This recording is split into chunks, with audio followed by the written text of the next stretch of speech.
Good evening, sim racing fans, and for the final time in 2015, welcome to coverage of the Real Sim Racing Full Throttle Cup Series on LSRTV. Once again, we bring you coverage live tonight, simulcasted both on LSRTV, iRacing Live, and tonight with a special broadcast on RaceChaserOnline.com as we kick off championship night. It is the final race of 33 in the RSR Full Throttle Cup Series season, and we come to you from the virtual Homestead Miami Speedway to kick it off in South Florida. Inside the Inside Sim Racing broadcast tower tonight, I'm Jacob Seelman, going to be joined alongside me by Evan Pasoko and Justin Rosenau in the broadcast booth tonight. Cisco Scaramouche are going to be down on pit road. We'll get to him shortly. Right now, though, it all comes down to this. And Evan, 4 drivers, 1 trophy, 125 laps. Who have you got? Well, we know that it does come down to just this. We've talked about bonus points. We've talked about the precedent of trying to win these races to get to this point. Doesn't matter bonus points tonight. You just have to finish in front of those other 3 competitors. Dwayne Vincent is P1 right now on the speed charts. Eric Brundys is up there in 3rd. A lot of guys chat that Eric Brundys, the defending series champion, in a prime position to go back-to-back. He might be our Kevin Harvick tonight.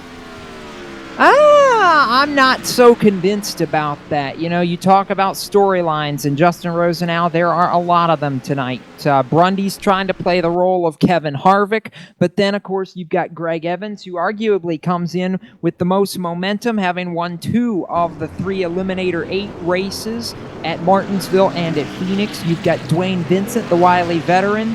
You know, I could compare him to Jeff Gordon in a way, except he's not trying to retire with a championship. He's just trying to finally win one.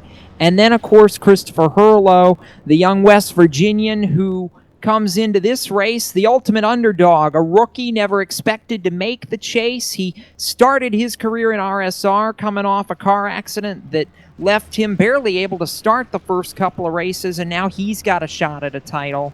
You know, we got 125 laps to sort this out. The one thing I know for sure is whoever wins this crown, it will be a title well-deserved. Yeah, and with that said, really, and I'm going to pose this question to all 3 of you, and really where I'm going with this is if you had to put money down on if Christopher Hurlow was going to be in the championship for at Homestead, and my exact words, and I have to say there's no way in HE double hockey sticks, and really, Christopher Hurlow has risen above all expectations of mine, and I'm certainly cheering him on tonight, and he will be my pick for the championship crown. I've got to go with the veteran if we're making picks right now, Justin. I think Dwayne Vincent has paid his dues over the last 4 years in this Full Throttle Cup Series. Most poles, tied for the most wins. I say he breaks that tie tonight, and Dwayne Vincent goes out on top, wins the race to win the championship, and finally puts that last notch in the crown. Evan, what say you? Are you agreeing with one of us, or are you going on a road all your own here? Well, I did give a call to Brundys, but I'm going to have to agree with you on this one. Dwayne Vincent's number 13 machine has been so consistent all season long, and in these last 9 races has put that number 13 forward in victory lane a couple of times. He's in a good spot now, and we know that a lot can happen over 125 laps. These drivers just now starting an open qualifier, which, by the way, as they all go out together, can be up for anybody in and of itself. But I think Dwayne Vincent, as you said, he's had the season. He has been the best driver start to finish this year, and he deserves this one.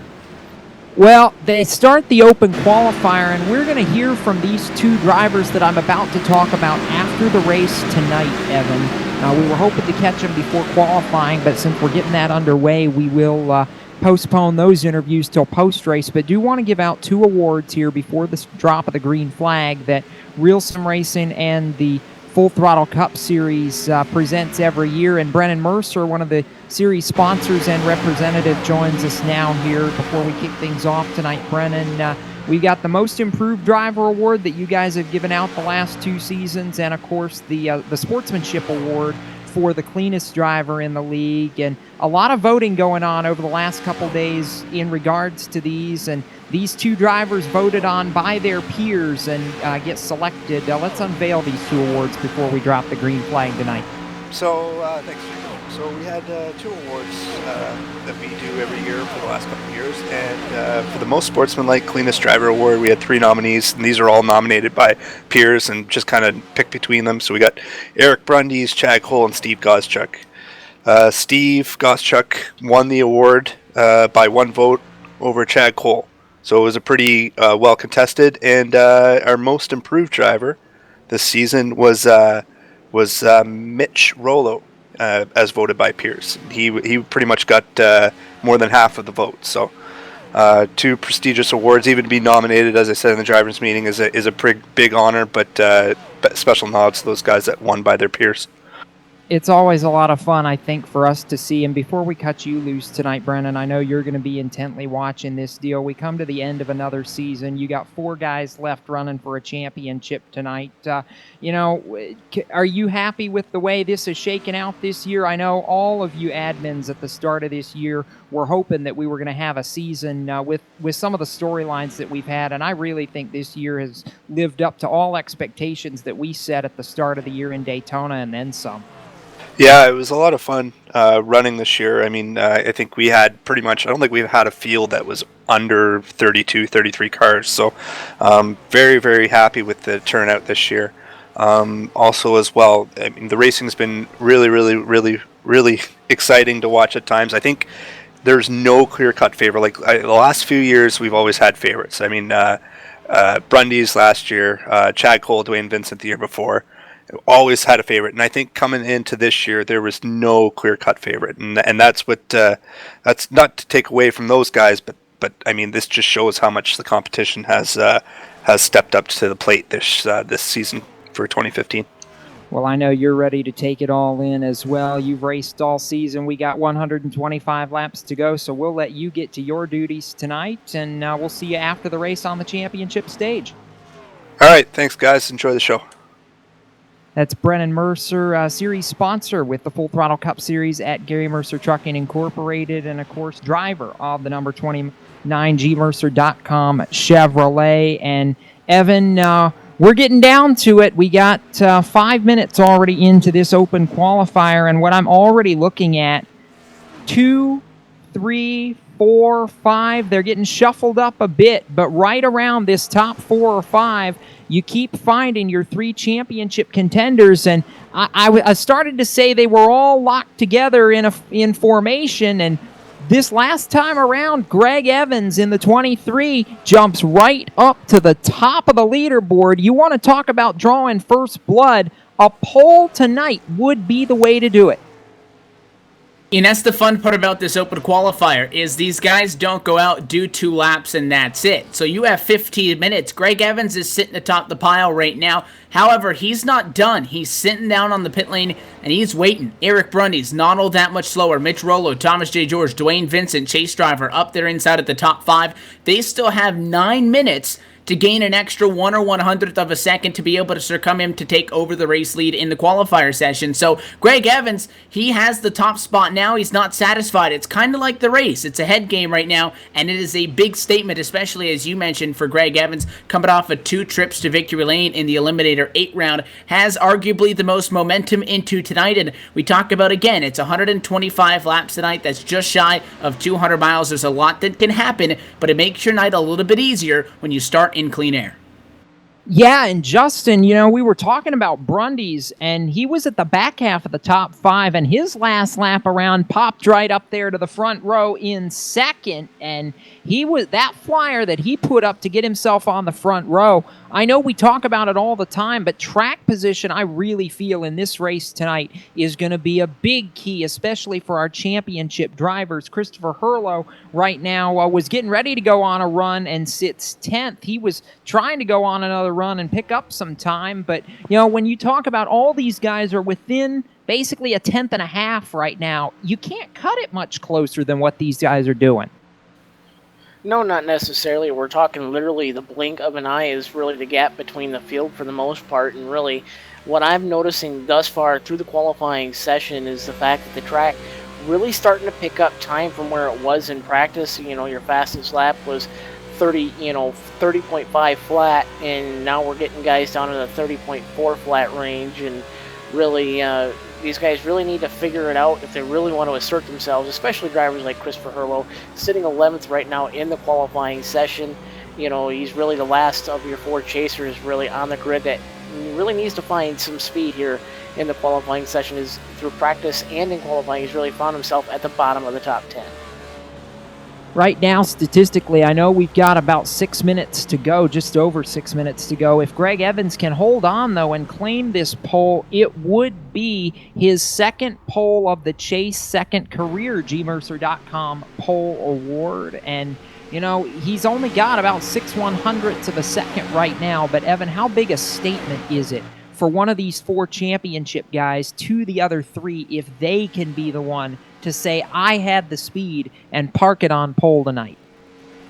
Yeah, like I just said, it's not a huge advantage in the race. The big thing that you're looking for is to get that number 1 pit stall. You stout up front. Probably you're not going to lead every single lap, but again, it's to make a statement to those guys and say, hey, I'm up here. You're throwing down the first challenge on the race. Again, qualifying, even in an open qualifier session, really doesn't show a whole lot about long run speed on these cars, especially at a track like Homestead Miami Speedway, which is a very difficult track to get in and off of, and it's a very unique 1.5 intermediate, unlike any configuration of a racetrack this size we've seen all season, only one of its kind on the schedule. Make that first move, and then you put the pressure in their hands. Again, a pole does not guarantee you the win. It does not guarantee you that you're going to have a good race, but it puts the pressure on those guys first. And these guys, they're veterans for the most part. Again, we talk about Christopher Hurlow coming into this as the rookie. He's going up against Dwayne Vincent, Greg Evans, and Eric Brundys. Those are big names in the RSR Full Throttle Cup Series. Try to put some heat on them early. He's trying to do that, and, you know, all these guys have been fairly vocal on the radio, and they've talked all week about what it would mean if they could put it all together. So for our first look at what some of these guys are saying inside the helmet tonight, what we've heard already, we're going to throw it down trackside to our iRacing.com pit reporter, Cisco Scaramuzza. Cisco, these 4 championship guys, I know there really haven't been any head games played. They've all done it pretty much as honorably as one could say that they can, but boy, they've been very vocal that this Homestead track is going to be tough to get a grip on tonight. Well, you could say they haven't really played head games with each other, but they've definitely been playing a little bit with me. I went to talk to Joey English, who's on the box for Eric Brundys. Joey was saying, you know what, we have a pretty good car, but, you know, I'm not really sure about it. And, you know, he was a little bit of a sly tone in his voice. Same with Dwayne Vincent. They're both kind of, I don't know, they give the impression they're very confident coming into tonight, but, you know, I'm looking at these times, you know, Dwayne Vincent, he's in 6th on the time charts. I can't help but wonder if maybe they're trying to sandbag a little bit, save the best stuff they got for the race, because, you know, Greg Evans, he's sitting atop that chart right now, but that's just qualifying. You still got 125 laps to go through before, you know, to get to the end of this thing. And, of course, Dwayne Justin is a driver who rarely ever shows all of his cards in that Ford. And, you know, we see him do this all season long. He's not one that tends to, or at least he hasn't this season, necessarily put it on pole every single time, but he's always found a way to work his way to the front, and that's what wins races. That's what may win a championship tonight. Well, he's been the quiet driver all year long, and, you know, Eric Brundys has been like that to some sort of an effect, but really Dwayne Vincent has just been that guy that lurks around the 8th, 9th, 10th spot for about the first stage of the race, and then quietly asserts himself towards the front 2 drivers here, towards the latter stages of the race, and that's really been his MO all year long, and going to have to see if he can do it again one more time. He sits just outside the top 5 as qualifying gets ready to close, and the driver, that Haviland Ford, really trying to go out and post his best lap, which he just did that last time by with a 35.22. Good enough, again, for that 6th spot. No improvement in position, but an improvement on time. Does he have one more good run in him? That's what we're going to find out. We are now down to the final 2 minutes on the clock in this qualifier, and because of that, at this time, we're going to kick things off for the final time this season and head down trackside as we honor America. Jaden Berkey going to kick off tonight's opening ceremonies and the playing of our national anthem. Oh, say, can you see by the dawn's early light what so proudly we hailed at the twilight's last gleaming, whose broad stripes and bright stars through the perilous fight o'er the ramparts we watched were so gallantly streaming, and the rocket's red glare, the bombs bursting in air, gave proof through the night that our flag was still there. Oh, say does that star-spangled banner yet wave o'er the land of the free and the home of the brave?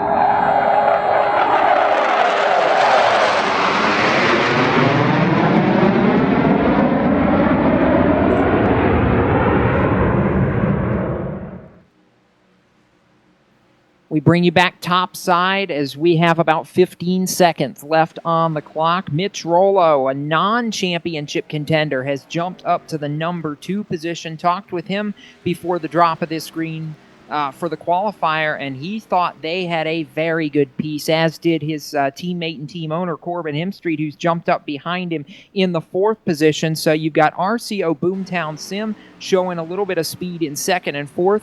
Maybe not so much translating over to the 87 of Christopher Hurlow, who sits back in 11th. But, you know, it's one of those scenarios where tonight, again, I don't know that we're going to see what everybody's got until we reach the final flag tonight.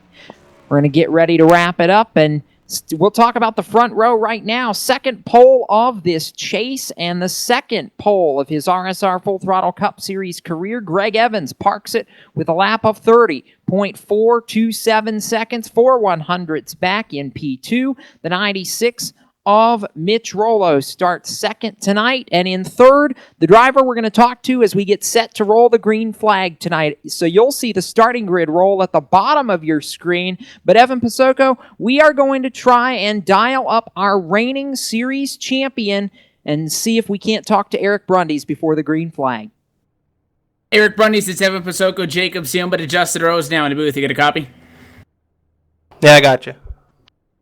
You guys have a good qualifying effort, and it looks like the Bernardi 4 car is good for tonight. Third in practice, and you'll start third for tonight's 125-lap affair. You know what's at hand. You've done this before. What's the mindset?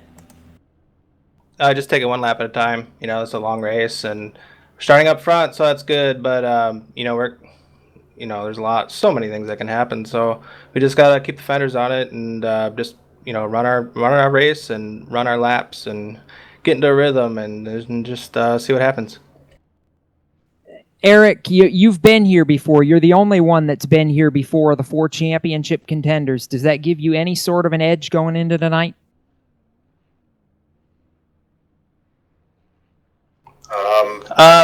Not really. I mean, I think we're all in the same boat, so I don't think it's really going to matter too much. All right, we know you're getting ready to get to it, roll off from that inside of row number 2, and we've seen you win a championship in this format before, and we'll see where you sit after 125 laps. From all of us at LSRTV, my friend, best of luck tonight. All right, thanks, guys. Getting set to go green. Cisco, I'll throw it down to you. The die is now cast for these championship contenders. It all comes down to this. We made our picks up here in the broadcast booth. You got one that you're liking? I gotta say, talking to the 94 crew, they seem really confident, and definitely that kind of affirmed in that interview. Really, my pick's gonna be Eric Brundys. Like you said, he's the only one who's been in this position before for RSR, and I think he's gonna be, he knows what it means and he knows what it takes to get it done. I think he's gonna be he's going to be walking home with that trophy before the end of the night. Field rolls off and gets formed up by the American Childhood Cancer Association pace car. Evan, all these 4 drivers have worked all season for this moment as we're about a lap away from green. What's going through the heads of these 4 championship contenders right now? We talk about those 4 championship guys. They're thinking about what's happening here. We talked about Vincent Evans Brundys being series veterans. Christopher Herlow still new to all of this. They're a little bit jittery now, all things considered. Once the green flag drops, though, they'll get into their rhythm. 125 on tap, Justin. You've been up here with us most of this season. Time to go drop the flag for the last race of the year. Yeah, and it's going to be at Dandy's. The Ford Championship 4 are going to have to make their way from the drop of the green flag. And to bring it to that green flag, here is LSRTV own Jacob Silm. All right, a championship driver on the pole. The PPG Chevrolet of Greg Evans leads the field off turn number 4. And for the final time in 2015, the American Ethanol green flag flies, and the final race of the RSR Full Throttle Cup Series 2015 is underway. On the jump, it is Greg Evans slotting immediately into the lead. Mitch Rollo falls in second. Top 3 run single file. First battle is for 4th as we work off turn 2. That's the 69 car topside. Corbin Hemstreet can't get a handle on that car. Squirrely all the way through 1 and 2. So he'll drop back side by side, though, towards the race lead. And backwards goes Greg Evans. The 96 and Mitch Rollo out of turn 4. How about Rollo? Right to the point, and Dwayne Vincent back around 7th position, trying to work on Corbin Hemstreet for a position. The top 2 in the championship, Evans and Brundys, run 2 and 3 on the racetrack. It's non-chaser Mitch Rollo, who told us before this race he thought he had a car that could go and steal one in the final race of the season. He leads by 3 car lengths, Justin, with 2 complete this time by. Yeah, he will, and he's doing it with a little bit of authority, and he's starting to pull out just another car length or so gap from Greg Evans. Evans looks a little bit tight in his setup during the PPG Chevrolet, with Eric Brundys now looking to his inside going down into turn number 1, and Brundys going to have to back it up a little bit and try to stay out of the draft, if you will, because these cars are running fast enough. The aero push will be a problem once we start getting later and later into the run. Brundys going to have to find an alternate way around the 23 PPG Chevrolet. And these 2 right now ride 2nd and 3rd. Evans has a teammate behind Brundys in Jeff Ward, who rides 4th. Thomas George in 5th. So right now, Brundys doesn't have a lot of friends, Evan, on this racetrack, at least not that are directly around him. He's right in the middle of a steel horse party. They ride 4th, 5th, and 2nd all around him. We talk about how different 2015 has been from the 2014 season. The one constant is Eric Brundys. He's right back where he was 1 year ago this weekend at Homestead, fighting for a championship. So he's got the target on his back. Again, he could quite possibly be the favorite. Nobody wants him to walk all over these guys and go back-to-back on championships. If you have teammates out there, teammates could be a big help tonight because they'll know who you're fighting against in the championship. Not that they'll do anything dumb about it, but they can race those guys, Jacob, a little bit harder, give them a little bit more of a hard time, make those guys work just a little bit harder to hopefully help out their teammates. So that's something that we could see play out, especially when you talk about we have a whole lot of guys with different teams, really all 4 of the drivers representing different teams in this Final 4, and they're all kind of mixed and intertwined inside of the top 10. It's a good blend. Yeah, Brundys actually with the only single car team in this chase for the championship, but he is getting some aid tonight from the Timmy Hill Motorsports stable, and one of those guys that is, for all intents and purposes, a teammate tonight is the 14 of David Comstock. He got around the 1 of Thomas George a lap ago, and now the 14 riding 5th looks to close on that 89 of Jeff Ward, the Unocal 76 machine, for 4th as Brundys starts to close in on Greg Evans. It's the 94 versus the 23 for 2nd in turn 1. And as the 94 machine loses a little bit of ground to Evans, Comstock's well up on the high side, trying to run the Dale Jr. line around Homestead. Not going to get much ground on the 89 at Jeff Ward, a little bit further back. guys starting to dice it up. The 2 of Rhett McBride, the 26 of Jose Gonzalez, really starting to shake it up. Looking 3 wide for a moment with Christopher Hurlow running really slow through the center of the corner. Jose Gonzalez in the meatball machine going to ride high. He's going to lose a spot to Rhett McBride. Now the 8 DeWalt Chevrolet of Jag Cole. He's going to find himself to the inside of Jose Gonzalez. This battle wages on right now for the 11th spot. Side by side, behind Eric Brundys, 4th, Jeff Ward in the 89, and David Comstock in the 14, going at it. Comstock on the outside, trying to use the momentum as they work into turn number 3.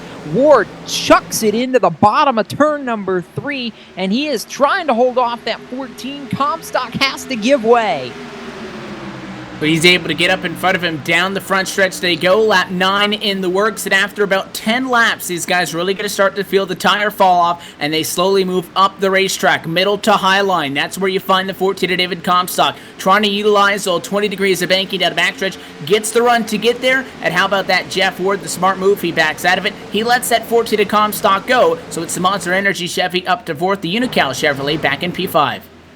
Brundys just looks like he's stalking right now. That 23 of Greg Evans, Justin. I mean, I think he's got the speed. These two, to me, look just about evenly matched here in the early goings. But, man, Eric's just kind of, he'll pull up right to the back bumper and let him know, hey, I'm right here in the mirror. But he's not made the move to pass him, I don't think, just yet. And, you know, as we take a look at this battle and continue to watch it play out, this may be the head game that we didn't see leading up to this race. That very well may be. Eric Brundys trying to go with a little bit of the Intimidator style. Not so much with the contact, but like you alluded to, Jacob, the fact that Brundys in the 94, he's really just trying to send a message, hey, I'm here, I can run just as fast, if not faster than you, and I'm really going to start to mess with your head. And with that said, Jacob, Dwayne Vincent got around Jeff Ward for the 5th spot with authority, and he's starting to creep up on the 14 of David Comstock for 4th. That 13 Haviland Ford certainly on the chart. He's on the charge. You're seeing split screen right now. One on board with the 94 of Eric Brundys, the reigning champ, and another screen watching the rise of Dwayne Vincent, who all of a sudden has punched his way into the top 5 for the first time tonight. And starting to close in. He had been using the high lane the last couple of times around, has switched to the bottom in 1 and 2. And Cisco, you know, we talk about multiple grooves here, but Dwayne looks like right now maybe he's searching to find a line where that car is really comfortable. I think it's then, it might be a little bit, he might be trying to kill some of that tunnel vision. We talked about in the Pacific Majors race last night. Kind of you get that tunnel vision, especially for these Championship 4, you know, to focus on that, maybe for 94 Brundys, to focus in on the rear bumper of that 23 and maybe miss one of your marks. So, you know, Vincent might be trying to find some speed, but he also might be trying to break the cycle a little bit and try and, you know, kind of figure out his own way around the track so he isn't just following the guy in front of him. Because, of course, if you're following in the tire tracks, Justin, you're likely not going to make up any time on him. It's hard to pass a guy when you're running right glued to his bumper the entire way around. Well, yeah, but at the same time, it's really more the intimidation factor, I think. And if you're really trying to run right in the guy's tire tracks and really trying to save your stuff, and that's what we've seen so far in the Full Throttle Cup Series this season once we've gone to the dynamic track model, is the fact that the tires really start to fall off, and these guys have to be experts at taking care of their tires. If somebody's going to be able to pull you around in the draft, it might be a little bit wise to hang, 2-3 car lengths off the back of the driver in front of you and just kind of ride around, save a little bit of fuel maybe if this race goes green, and then maybe your tires as well. And Brundys really starting to show his strength as he's really closing in that gap once again. Really looks like he may decide sooner or later he may want to take that 2nd spot. Little bit of trouble early for one of the 4 championship contenders. The worst running of the 4 right now, Christopher Hurlow, the Performance Motorsports Network Chevrolet, the 87, riding P10. He started 11th, but he has a little bit of right side damage that may be affecting the handling on that machine. Loses a spot to Jose Gonzalez. Cisco, any word on the 87? Has he said anything over the radio right now? He hasn't really said anything, he's just trying to focus and get in that rhythm, but the damage actually came from lap 11. He was fighting with Rhett McBride, and Hurlow went to take the bottom, and McBride just squeezed him a little bit and kind of kind of crumpled in that right front fender a little bit, and that's definitely going to hurt the bite of this car coming off the corner. So he's going to be looking for this pit stop to come, and maybe even a caution to come, so he can come down to pit road and get that thing repaired. He really does need a caution. I don't know that you can make a lot of repairs, Evan, under green flag conditions tonight, because we're running very quick laps around this place. I mean, 32, 33 seconds when you're talking a 14 or 15 second stop just to have 4 tires and fuel with no major adjustments. And, you know, this is going to hurt him because Homestead's a very aero-sensitive racetrack. It's not easy to navigate. It's even less easy when you've got a little bit of damage like the 87 has. And if your car's not running 100%, you're not going to be able to get back to the gas pedal when you want to. And these are long straightaways. Again, we're talking about an oval, not a tri-oval. It's a straight back stretch and it's a straight front stretch. So you need a lot of momentum into the corners, which is really what puts that emphasis on the aerodynamic sensitivity of these race cars. So you want to keep them clean. These guys so far, outside of that contact, though, that we saw with Hurlo and the guys that he was battling back with Matt McBride, who goes to 9th, is they're not really up against the fence all that much quite yet. They're going to start to slowly sneak up there as the run goes on. Mainly on corner exit is where they're going to have to stay disciplined, because that wall jumps out very quickly as the banking falls away. Battle for P2, just over half a second behind the race leader, and they're getting fun. It's Brundys and Vincent. Oh, it's not just Brundys and Vincent. This battle is for P2 between 3 of the 4 championship contenders. Greg Evans has it. Eric Brundys and Dwayne Vincent both want it. Brundys is right there, running about a half groove lower than the 23 through 3 and 4. He's taking a peek every time, Justin. Can't make it happen. Back in the tire tracks in 1, and Vincent's there. Vince is there. He's applying the pressure. If you're Brundys, you're wondering, I've become the hunter, now I've become the hunted. Because Vincent has charged up through the field thus far. He started just outside the top 5, fell back a spot or 2 on the drop of the green flag. Here we are coming around this time by. 20 laps going into the books, and Vincent's right there battling for his shot at putting himself P1 in the championship fight as he now goes to the bottom, gets very loose, almost trouble for the driver, that Haviland 4. We were just on board with him, and I think my heart leaped into my throat for a second watching that. I saw the 13 turn dead left off turn 4, Evan, and I think we all thought he was headed for the inside fence right there.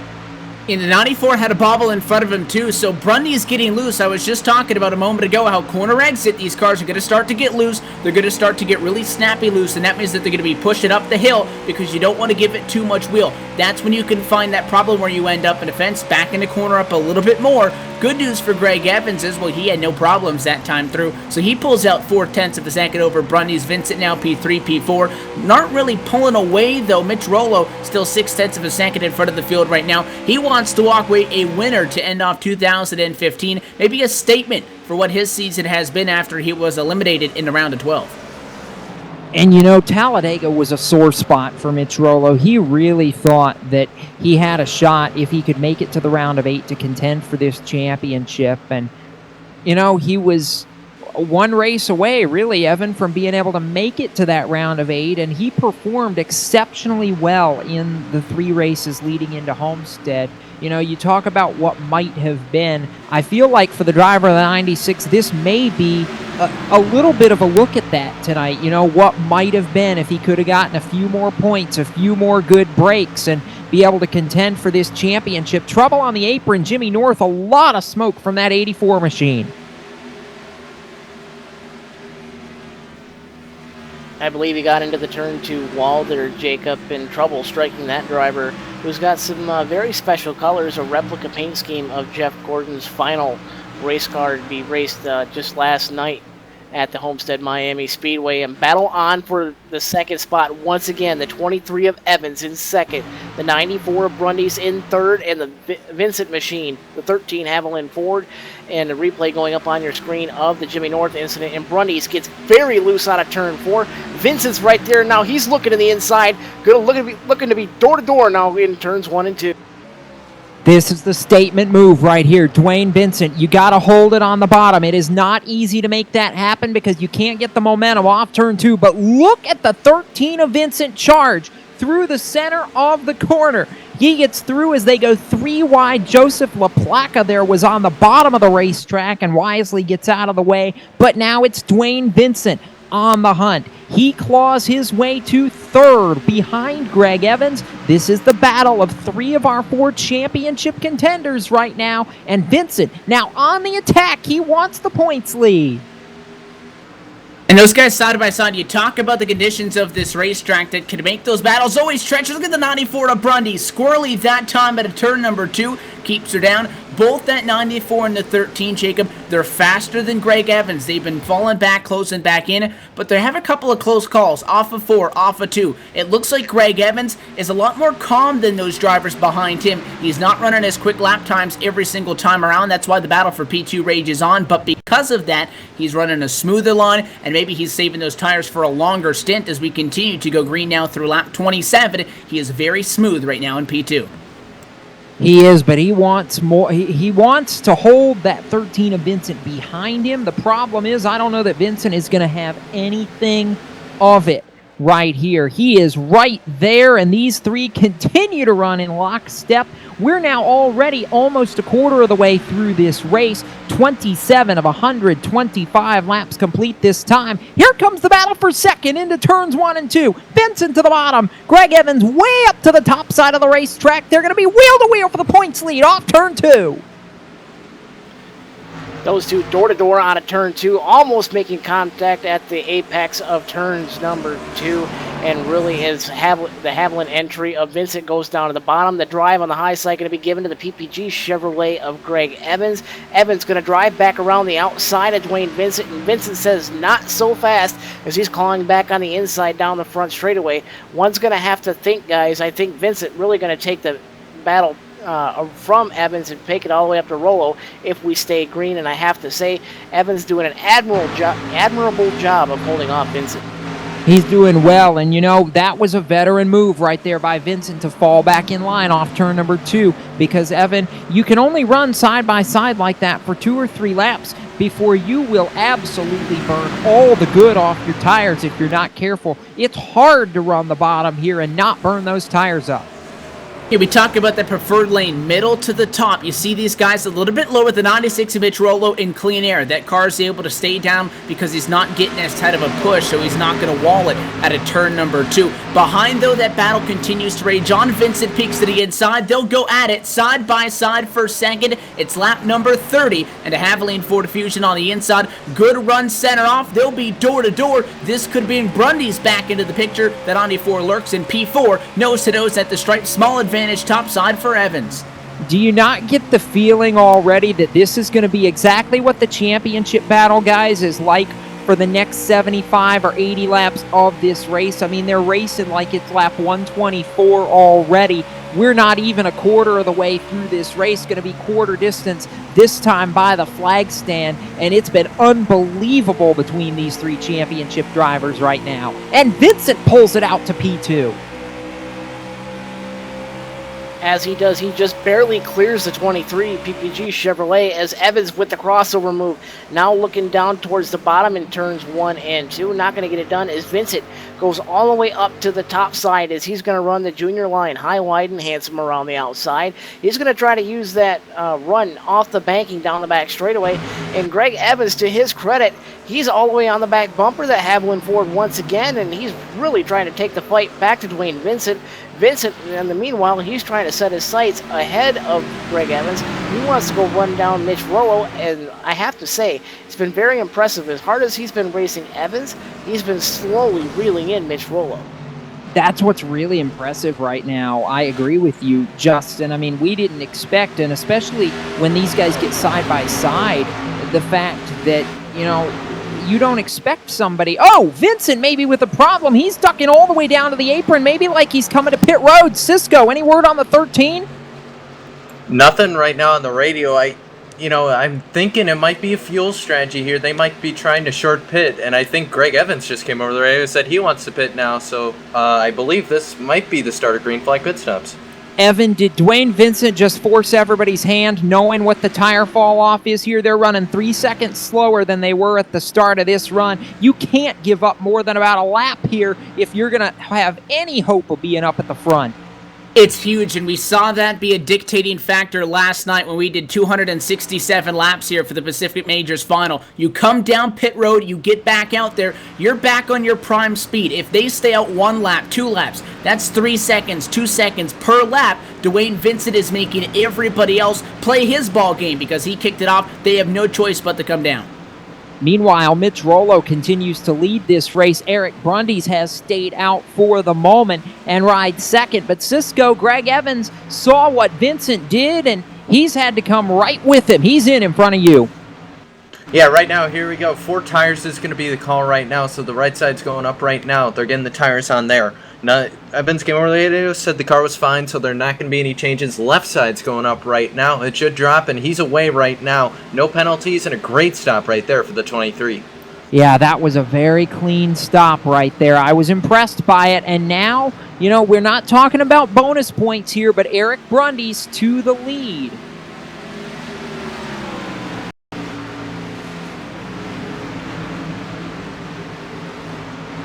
The 96 down to the pit lane, guys. Mitch Rollo in for the race lead, so he'll come down for a service. It'll be 4 tires, fuel, and go. And the question is now, where does everybody end up when this cycles through? We talk about it is the 13 of Dwayne Vincent who is making these guys play his ball game. Well, Eric Brundys, your race leader. Dwayne Vincent is 15th, the first driver 1 lap down. Although it is a strategic move by Dwayne Vincent, Jacob, that's an aggressive one. Not only does he put those guys in an interesting spot, he's in one as well. He is 1 lap down at the moment in a lucky dog spot, but if he were to get a caution, he'd only be able to get back by a wave by. He'd be at a tire disadvantage. So this is still a gamble by all means for Dwayne Vincent. He's about 3 seconds quicker on the stopwatch, though, as now we see a battle for the lead on lap 38. Corbin Hemstreet and Eric Brundys on older tires side by side into turns 1 and 2. Hemstreet on the bottom, Brundys on the top side. He squeezes Eric up near the wall off the exit of the corner, and Hemstreet going to the point.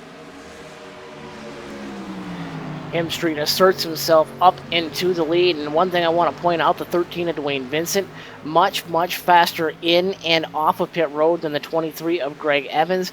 Evans is somewhere around a quarter to a half a straightaway behind the 13 of Dwayne Vincent, even though Greg Evans had a 1.5 second faster pit stop than did the 13 of Dwayne Vincent. So Vincent really made a lot of time, and he goes around the 94 Brundys to unlap himself from second with his sights set on the 69 of Corbin Hemstreet, who himself coming to pit road. So the 13 of Dwayne Vincent now back on the lead lap. That's going to put Brundys out front for the moment. Cisco, I'm not sure I like this strategy of staying out as long as Eric is right here. He's given up so much time to these guys on fresh tires. I gotta think he's looking for a caution, or he knows something we don't, but you know, I'm gonna get my calculator out here and start looking at the fuel strategy, because I think they might be trying, or maybe trying to pull some up their sleeve. But Eric just came over the radio. Here he comes this time. He might have just been waiting for the 13 to get past him here so he can get that advantage of fresher tires now in this point of the run. So right now the 94 going to take that access road. He's gonna remember he's got to be doing 50 miles an hour when he gets to that commitment cone. Ooh, he almost didn't get it down there in time. Barely made it to that 50-mile-an-hour speed zone by the time he got to the pit lane. You do not want to have a speeding penalty under a green flag pit stop here, Evan. That will be disastrous for your championship hopes or your hopes at a race win. There's a lot of way that you can burn yourself at a pit lane. 1, speeding in, 2, speeding out, but as well, there's an access road down in 3 and 4, down in 1 and 2. That is fair game. Once you get out of the pit lane, you can go as fast as you want there. So green flag pit stops at Homestead allow an aggressive driver to make up so much more time than at any other racetrack. So as Eric Brundys gets back out on track, that's a very thin and narrow access road down in 1 and 2. You get out into the grass on the way out, that'll be an exit pit penalty and going to cause an incident if you go up on track. If you speed coming in, that'll be an enter pit penalty also. Eric Brundys, he gets the job done. He does it cleanly. The 94 blends back up to speed down the back straightaway. How about the way this is all going to cycle out by the time it's all said and done? Dwayne Vincent is going to be the leader of this race by almost a second and a half over Greg Evans as far as the championship goes. How about the jump, though, by the 62, Justin, of E.J. O'Rourke, the gmercer.com machine, to jump all the way up. By the time it cycles out, it's going to be provisionally P2. Yeah, and he's just a couple car lengths off of the 13 of Dwayne Vincent, and EJ has been no stranger to running up front in this series at times, and really not the year that EJ has wanted to have when he has run in the Full Throttle Cup Series. So he's really putting on a strong show in that gmercer.com Chevrolet as he gets a little bit loose and loses a little bit more ground to Dwayne Vincent. And really, if you're Vincent, it's pretty much make hay while the sun shines. And as that is said, I think Dwayne Vincent really going to be the one to beat here as the race goes on. We are now 1/3 of the way already through tonight's RSR Full Throttle Cup Series Championship race, the Garry Mercer Trucking 200 from Homestead Miami Speedway. You're looking right now, the view from Greg Evans, number 23 machine, one of our championship contenders in the PPG Chevrolet, who sits 1.2 seconds behind the man he is chasing for the points lead and the crown, Dwayne Vincent, your championship leader as they run. He is 5th, 19 seconds behind your current race leader in the Monster Energy Chevrolet, the 14 of David Comstock, out in front with 44 of 125 complete. He's still got a pit. He may be trying to pull some pit strategy, but right now we're going to go to break here on LSRTV and iRacing Live, and when we come back, we'll continue to see this race play out from Homestead Miami Speedway. This is LSRTV and iRacing Live, the voice of sim racing.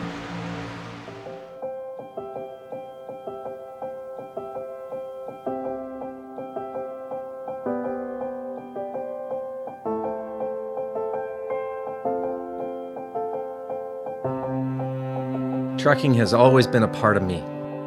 It started years ago when my dad and granddad were hauling vegetables to market in Liverpool. The family immigrated to Canada in the late 60s and settled near Alliston, Ontario. I bought my first truck in 1982 and Mercer Trucking was born. Today, Mercer Trucking has over 50 trucks in terminals in Toronto and Los Angeles. Our storage facilities at both terminals can handle any size of distribution needs throughout North America. We service the continental U.S., including Hawaii and Alaska. We run over 120,000 miles per month and some of the best equipment on the road today. We specialize in less than truckload shipments, show freight, we do rush team service deliveries, and haul your refrigerated or heated product. Our regular team service from Canada to California is second to none, and our staff and drivers are among the best in the business. I'm proud of our people and what they can achieve. Trucking is in my blood, it's my livelihood, and it's what I do best.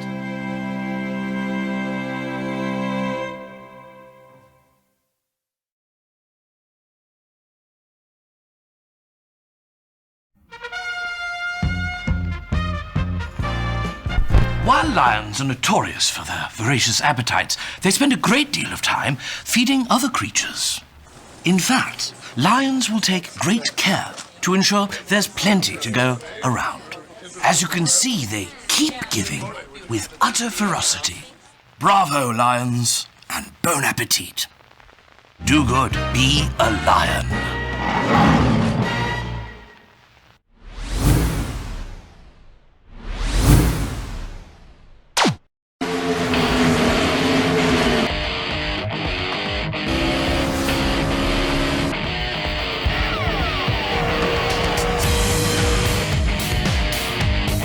Championship leader has taken over. Vincent holds a 22.5 second.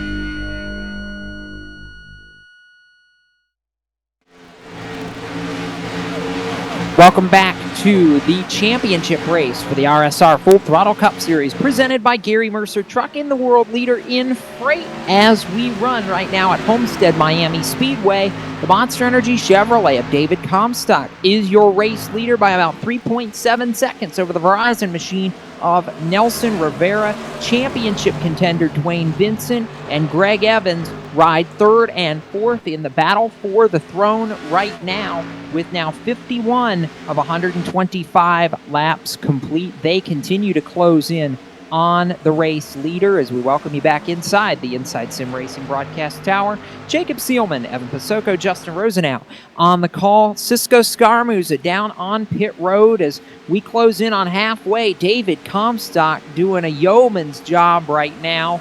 And the longer he pushes this, guys, I mean, we've already been 52 laps right here. I've got to imagine any time now he's coming to pit road. We, at least, from our math, he has not been to pit lane yet. There's no chance he can make this in one stop, is there? You're looking at a pit strategy anywhere from 55 to 58 laps at the absolute maximum. So over the radio comes Nelson Rivera. He'll go 53 laps. So he is yet to pit. Everybody else in front of him, the 6 drivers that have passed him, have come down to the pit lane. They have pitted. They have gotten back out on tires. David Comstock, the number 14, leads this charge down to the pit lane. But for Nelson Rivera going 53 laps on fuel, guys, that shows you that when Dwayne Vincent pitted after only 30, that was a highly tire-motivated situation. It really was, and what that makes you nervous about is if he's trying to do it in 30-lap increments, he can push it to the end on his third and final stop, go 35 laps because he knows he can make it on fuel. But that's a minimum 3-stop race right there, Justin. And, you got to wonder how much time David Comstock's making by eliminating that extra pit stop. Could it win him this race? I don't know. We're going to have to wait and see. Of course, the other key to this is that's barring we don't have a caution flag. I mean, we've been green 54 laps at the from the start. But I'm not convinced we're going to go green this entire way. Yeah, and that's going to be the case. But, I mean, you figure if you can cut out one stop, you're saving yourself roughly 45 seconds. So about a lap and a half, really, is what you're going to be saving yourself. And if you can do that and keep the gap around a 1.5-second average that you lose per lap to guys on fresher tires, well, then you've done yourself a very yeoman's job, and you can balance that out because those guys will be running 30-lap to 35-lap increments, and really, it's going to be borderline because by my math, Dwayne Vincent stopped on lap 31, starting the whole pit cycle. He may be coming down to pit road once again here in just a few more laps. He's got his hands full with the 23 of Greg Evans, who's caught up from over a second and a half behind. He's just a couple car lengths, and now looking to the inside of Dwayne Vincent now out of turn 4, and as they come down the front straightaway, it's really anybody's guess because is this early pit stop by Dwayne Vincent starting to haunt him? That's the question. Evans is closing. Mitch Rollo in third. The early race leader, he is closing. Rhett McBride's up to 5th. And how about the drive from 30th on the grid? Adam Benefiel, Evan, has found his way, like he always seems to, up to the top 10, riding in 6th right now. And Evans using the same line Vincent used to pass him early in this race. Maybe he found something up by the wall. He's rim riding, and Vincent trying the low lane now. And they're going to continue to go up and down. They search for speed and where that grip is. Again, it changes from lap 10 to lap 90 based on the rubber down. It'll change based on what tires you have on that race car. You talk about Benefiel, extremely impressive because he's only 2.8 seconds off of the race leader after 58 laps of green flag racing. So we know it's a long run speed. But Dwayne Vincent right now in front of the field. It's Greg Evans right behind him. Not only is this for the race win, but again, these two guys, whoever finishes highest amongst them at the moment would be the 2015 champions. So they continue to do battle. It's a whole lot more than just a checkered flag hanging in the balance. They're pretty even though. We talk about guys back at the pack trying to close in, and we mentioned Eric Brundys, who is beginning to close the gap now, P10, getting a couple of tenths per lap because he has the fresher tires after pitting later. But the 23, the 13, pitted almost within a 2-lap window of each other. They're pretty even on tires, and they were exactly like this on that first stint. So these cars probably couldn't get any closer to each other on speed than you could have imagined. And believe it or not, because we've been green the entire way, we are now working lap 60. We are 3 laps away from halfway home already in this race. E.J. O'Rourke headed to pit road in the 62. You got to wonder when these guys are going to make their next stop here, closing on that halfway point. Cisco, any word over the radio on when these guys may duck down? What do you think? I'll take that as a no right now. Nobody wanting to show their cards, Justin, and can you blame them? I mean, in the blink of an eye, we're virtually halfway home in this race, and these top four continue to close back together. Even the non-chasers, Mitch Rollo, Jeff Ward are coming back into this. It's going to be a fun little fight for the lead before too long. It is really starting to show itself to be one heck of a battle. The 22, he's showing a lot of smoke on the racetrack. That's going to be Douglas Wyatt, and he's going to bring it to the attention of his pit crew. But as it stands right now, the 13 Haviland Ford of Dwayne Vincent, one of your championship Ford, he's riding out front by about 0.4 of a second over the PPG Chevrolet of Greg Evans. And Evans starting to fade a little bit after expending a lot of effort to get back to Dwayne Vincent, with Mitch Rollo joining this battle for the top 3 and 3rd. And how about the silent run by the Unical 76 driver, the 89 of Jeff Ward? He finds himself in 4th spot, and by all accounts should have been in the championship 4.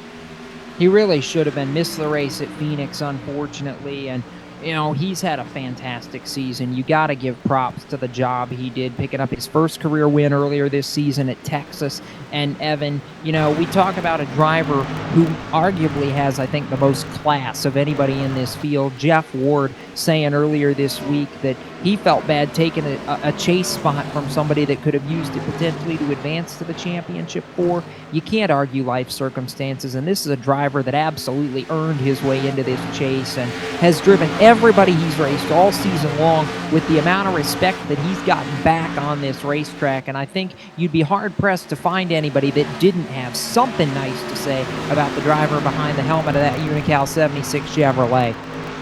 And it's fun to look at the chase grid and see where these guys were. You mentioned that the 80 machine eliminated in the Eliminator 8 round was dead last out of those 8 drivers, Jacob. But in the round of 16, he was 4th best. In the round of 12, he was 2nd best. So he has had a very good car all year long. And again, doing it the right way. You can have a fast car, but if you run somebody over every single time you're out there on track, that's 32 times. To this point, they're fed up with it.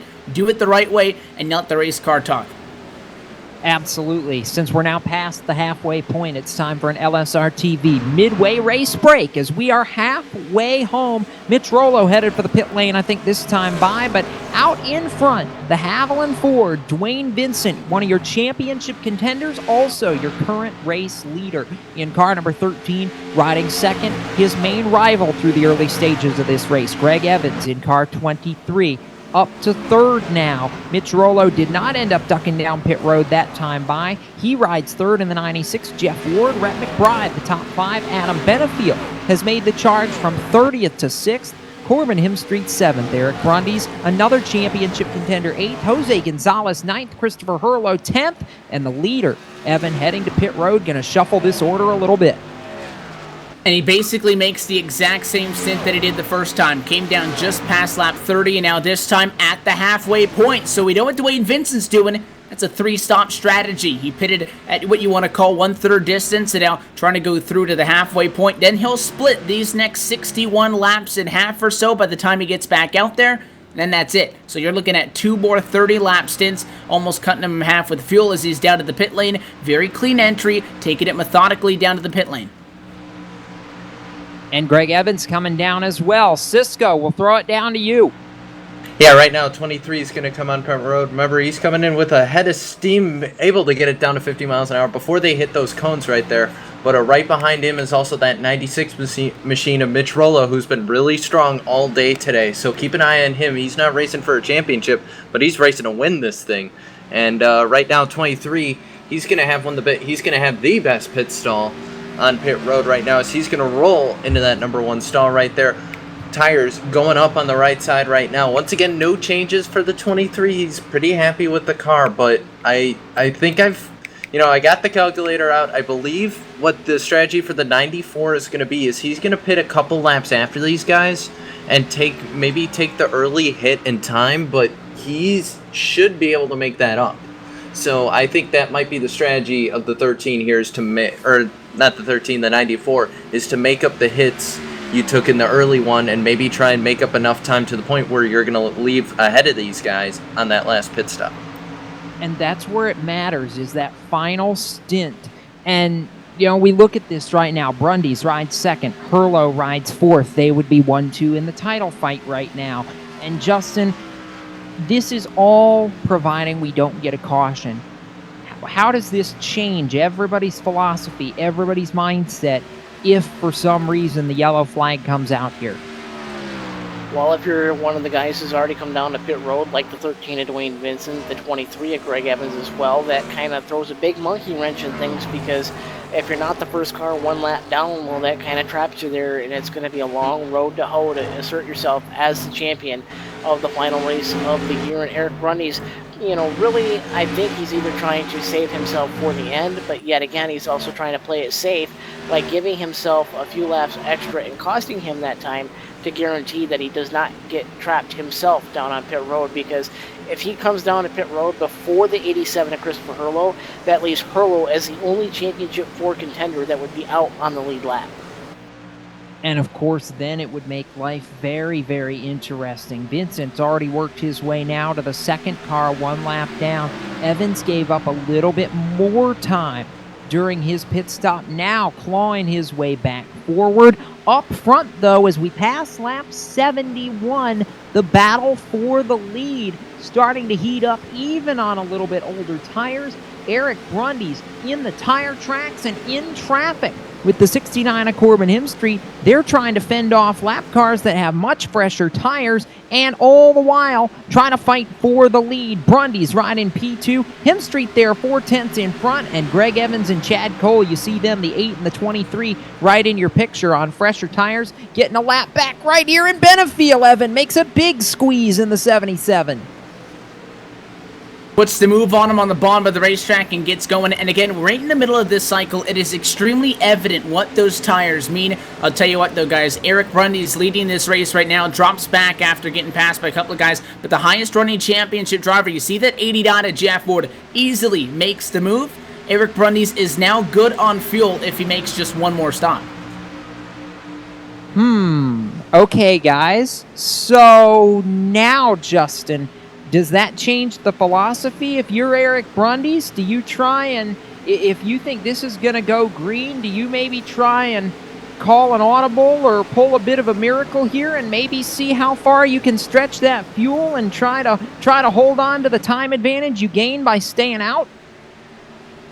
I just don't know. I really think it's a little too early to be knowing for sure just how this will affect Eric, but I really think that this has got to be talked over lap after lap by himself and his crew chief Joey English, and those two really trying to work together to find out what's going to be the best option to put themselves into victory lane. And all it takes is just one little mistake with guys on older tires versus brand new tires. We've seen how crazy it was at Texas in the NASCAR iRacing.com Pro Series race, where the guys did an excellent job of dodging one another on the racetrack. And really, for Brundy's, I really think he's going to have to do just one more pit stop like the others. And really, it's going to be borderline whether or not the 13 of Dwayne Vincent and the 23 of Greg Evans are going to just pit one more time and then run to the end on fuel. And it's really going to be anybody's guess to see how that's going to shake out. This is going to be a bizarre cycle to end this season, and it's all about strategy right now, which when you're in a championship fight, that's what it's all about. Inside of 50 laps to go at Homestead Miami Speedway, Corbin Hemstreet and Eric Brundy's your race leaders in the RSR Full Throttle Cup Series Championship race, the Garry Mercer Trucking 200, as we continue on. Brundy's the best of the Championship 4 right now. You're watching the RSR Full Throttle Cup Series live on iRacing Live and LSRTV, and simulcast tonight on Race Chaser Online. We're back with more in a moment from South Florida. Stay with us. We're going side by side.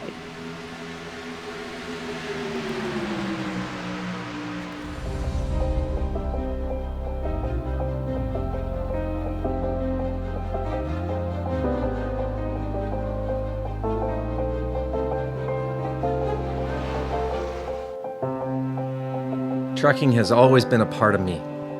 It started years ago when my dad and granddad were hauling vegetables to market in Liverpool. The family immigrated to Canada in the late 60s and settled near Alliston, Ontario. I bought my first truck in 1982 and Mercer Trucking was born. Today, Mercer Trucking has over 50 trucks in terminals in Toronto and Los Angeles. Our storage facilities at both terminals can handle any size of distribution needs throughout North America. We service the continental U.S., including Hawaii and Alaska. We run over 120,000 miles per month and some of the best equipment on the road today.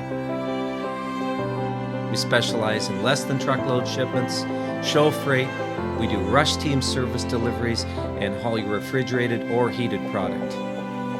Our regular team service from Canada to California is second to none, and our staff and drivers are among the best in the business. I'm proud of our people and what they can achieve. Trucking is in my blood, it's my livelihood, and it's what I do best.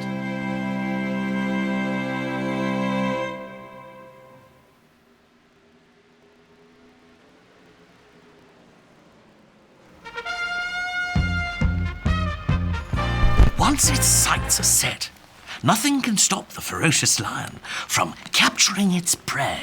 Relying on keen senses, lions search patiently before striking with alarming speed. Wait for it.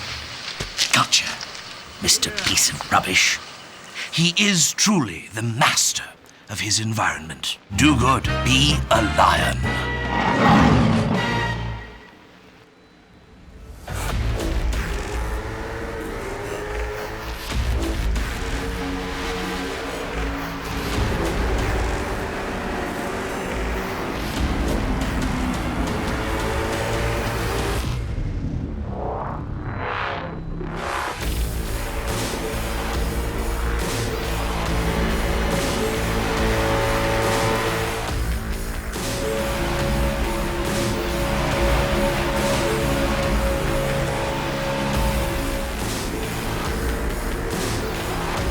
Yep.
in the outside contact, mate. 56 slides in at a 4.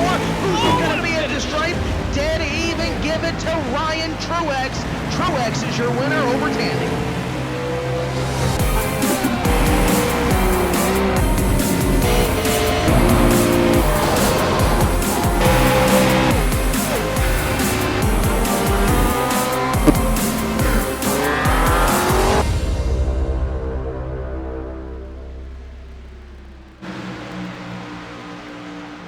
Welcome back to LSRTV iRacing Live and RaceChaserOnline.com as we bring you the RSR Full Throttle Cup Series Championship race from Homestead Miami Speedway. And how about what's turning into an incredible juncture here at Homestead Miami Speedway? Jacob Seelman, Justin Rosenau, Evan Pasoko in the broadcast booth, guys.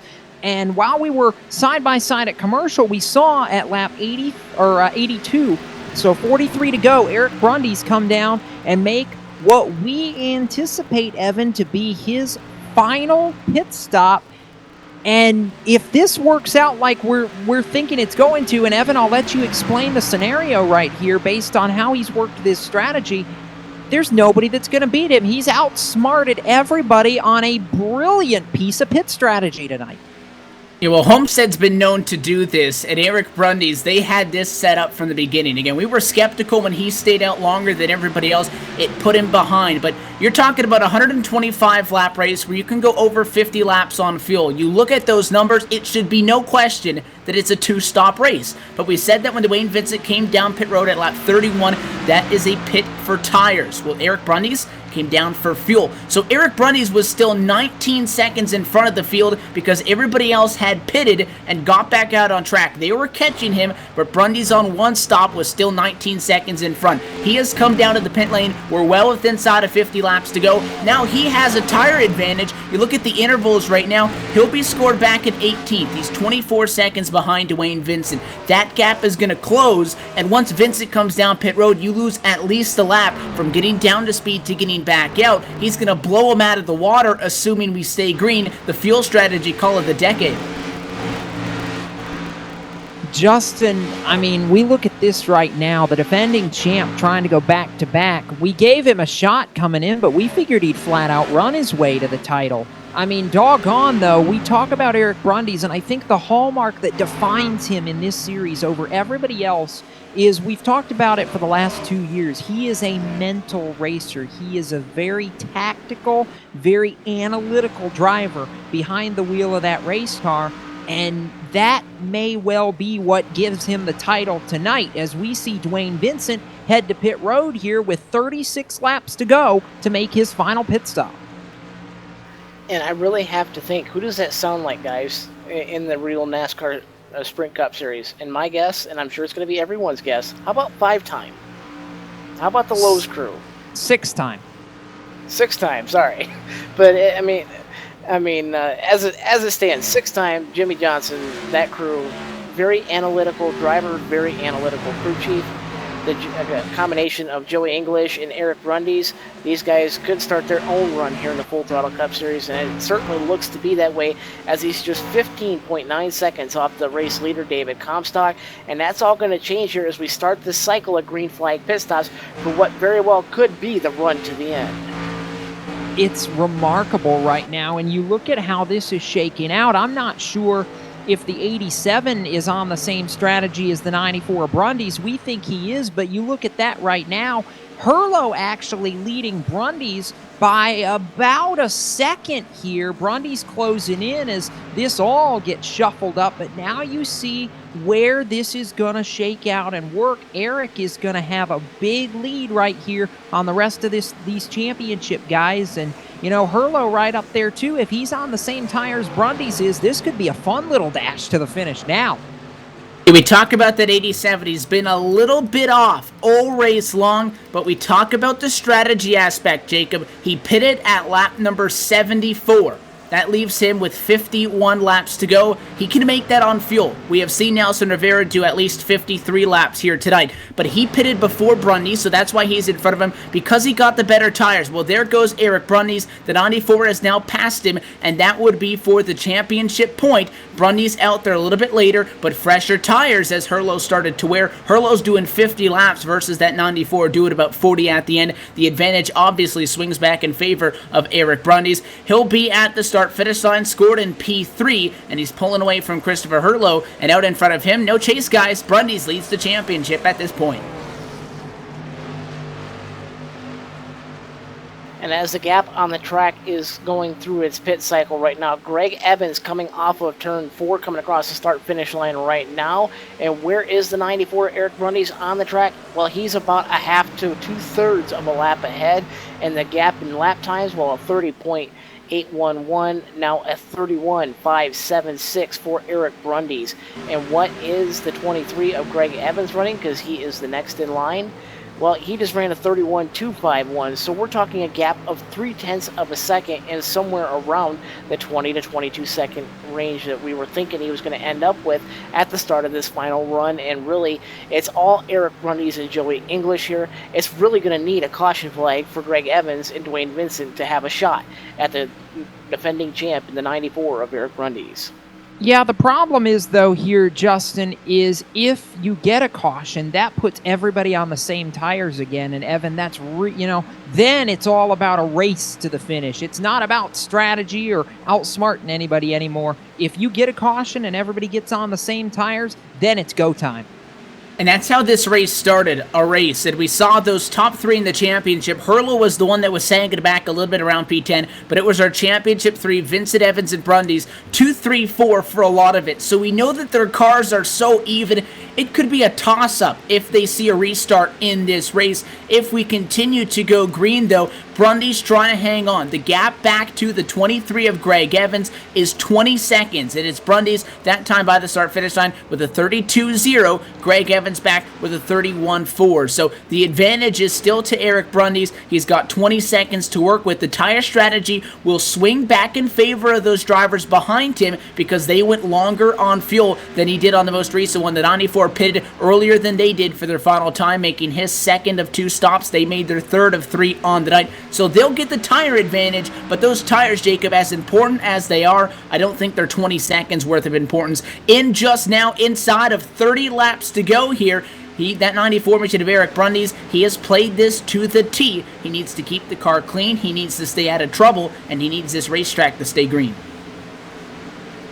Now we're closing in on the final 28 laps of this season, and Eric Brundy's is closing in on Corbin Himstreet for second. All the while, we're talking about the championship guys who was leading this race until the last time by. It was David Comstock, but now as we cross the line with 97 laps completed is Himstreet and Brundy's, who go to the top 2 as Comstock makes his final pit stop. And how big would it be, Justin, for Eric Brundy's to not only outsmart these guys to win the championship, but win the race as well? Yeah, and that's really going to be the biggest thing. I think that's really going to be the hallmark of how Eric Brundy's got it done for his second in a row. And, you know, for Christopher Hurlo, a job well done. He's running third right now on the racetrack, potentially second in the championship fight as they run on the racetrack. But he's starting to fall off big time in the 23 and the 13.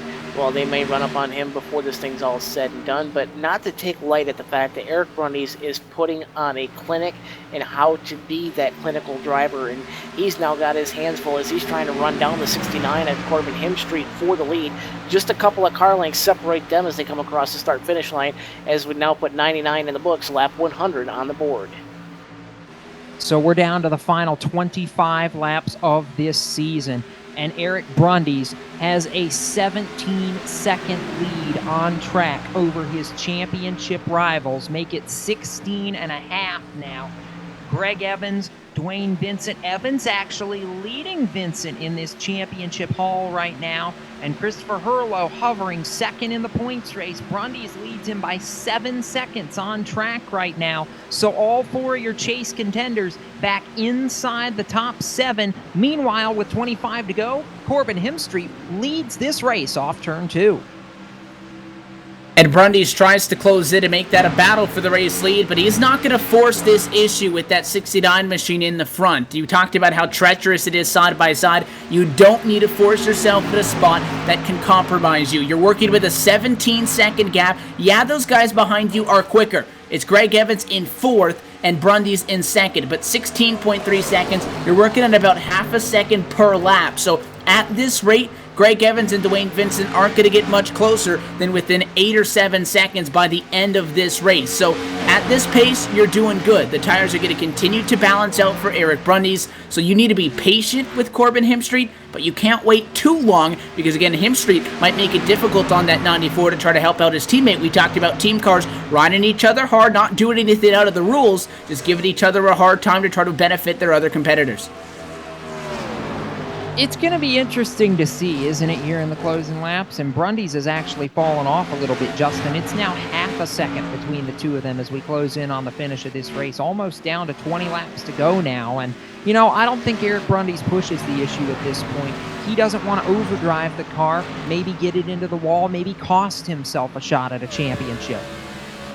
And really the gap per lap is about a half a second per lap between the 94 of Brundy's, the 23 of Greg Evans. So if you're Brundy's, you're just going to carefully pick your way through traffic and really keep that #1 championship position right now, running second on the racetrack. And really, he's not losing much time to the 69 of Corbin Himstreet, who himself has done a really great job in staying out front and really kind of being an unexpected leader what we've been watching the championship for in this race. And great job to him, but Brundy's now starting to go on the attack, 3 car lengths the gap as they come out of turn number 4 and on the front straightaway. Lap 104 in the books. 21 laps to go this time by. Hemstreet still your leader, but Brundys is your points leader as they run just a quarter second between the two.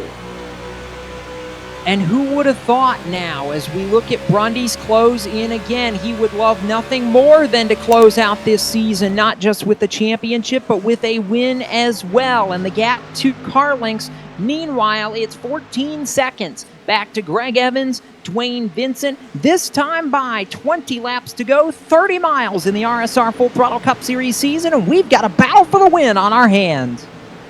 Brundys applies the pressure down to turns 1 and 2. He's 10 seconds in front of Christopher Hurlo. Hurlo on the same strategy as Brundys. Brundys on the same strategy as Corbin Hemstreet. So those RCO Boomtown machines, they work that 2-stop strategy also. Problem for Hurlo is he is falling back. Dwayne Vincent is catching it. But Dwayne Vincent, Greg Evans, they're side by side right now, the 13 and the 23. That's a battle for what is at this moment 3rd in the championship. It'll quickly become 2nd, though, because they're making up time very fast on the 87 car. They really are. I mean, Hurlo's put in a valiant effort just to stay in contention tonight, and whatever happens, you've got to commend that team with a rookie driver. For all intents and purposes, Justin, he's going to end the year. Hurlo is Rookie of the Year in this series, unofficial, of course, but a job well done for a driver who missed the first 8 races, was in a car accident before his series debut, and yet through it all has persevered and done what everybody thought was impossible, survived and advanced all the way to this race in this moment. Yeah, and really, he may end up P4 in the championship ranks, but you can't really say that, it wasn't for naught, because for Hurlo, really, a job well done. In fact, I'm proud of him as a driver to be able to improve enough to steal a win at the track Too Tough to Tame in Darlington earlier in the year, just before the chase, and really, has really improved his points racing ability all year long. And he was just passed by the 13 of Dwayne Vincent, along with the 23 of Greg Evans going around him. But it's a battle for the lead for the moment, although lap traffic's starting to break that up a little bit. Corbin Hemstreet still going to pull out the gap. It's somewhere around a half a second. Wow. Are you kidding me? Wow. And as caution comes on the speedway for the very first time tonight here on lap 109, this will change everything, and I guarantee you we are going to see ourselves a dandy to the finish. Under caution, and we're all trying, we're a little flustered here. I think we all got so tied up in the battle for the lead in the championship that we weren't expecting the caution to come out. Now it comes out, and we're all left, Evan, I think, trying to figure out what it's for. I'm looking at the time that the caution flag was triggered. I don't see anybody with... It's the 1 car of Thomas J. George. Caution for the number 1 Snap-on Chevrolet. Slowed at a turn number 4, Jacob. Might have tagged the wall. He got into the inside wall, and instead of going around to the pit lane, he pulled off to the access road, which, in his defense, I would imagine should be very safe. He is way all the way to the inside wall, comes to a stop, caution flag comes out. So the 1 is the cause of that. I hate that for Thomas J. George, because logically thinking, you'd think that that road should not trigger a caution. It does, though, and that's what he'll be remembered for this one. This is a whole new ball game, top 2 to the pit lane. The leaders are in, Cisco. This changes the strategy in a big way. Oh yeah, this definitely changes it. But Brundys, he had that such a lead. You can see how big of a lead he had. How big of a lead he had down pit road. But I think that'll mean the 94 is going to leave, or at least race the 69 off of pit road. Even though the 23 does have that great pit stall, I don't think that's going to be enough. But I mean, that's just how big of a lead the 94 had. But in the meantime, I believe, Jimmy North came through. I don't know. He must have come in because he's a lap car, so he'll take the penalty there. But another one, Vincent was able to beat the 23 of Evans out, so that means that he's going to be starting right behind Brundys there. Oh, This show just got fun, kids. We're going to take a very quick commercial break here and come back to set it all up and wrap it all up here in South Florida right after this. You're watching iRacing Live and LSRTV coverage of the RSR Full Throttle Cup Series Championship race.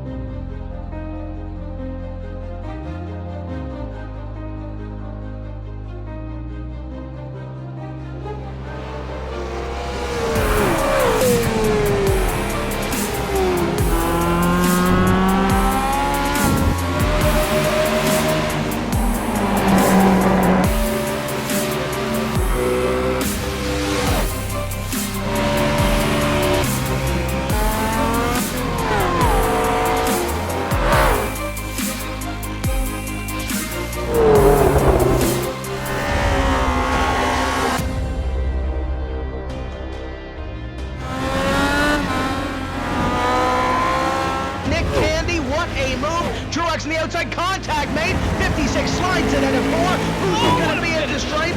Dead even. Give it to Ryan Truex. Truex is your winner over Tandy.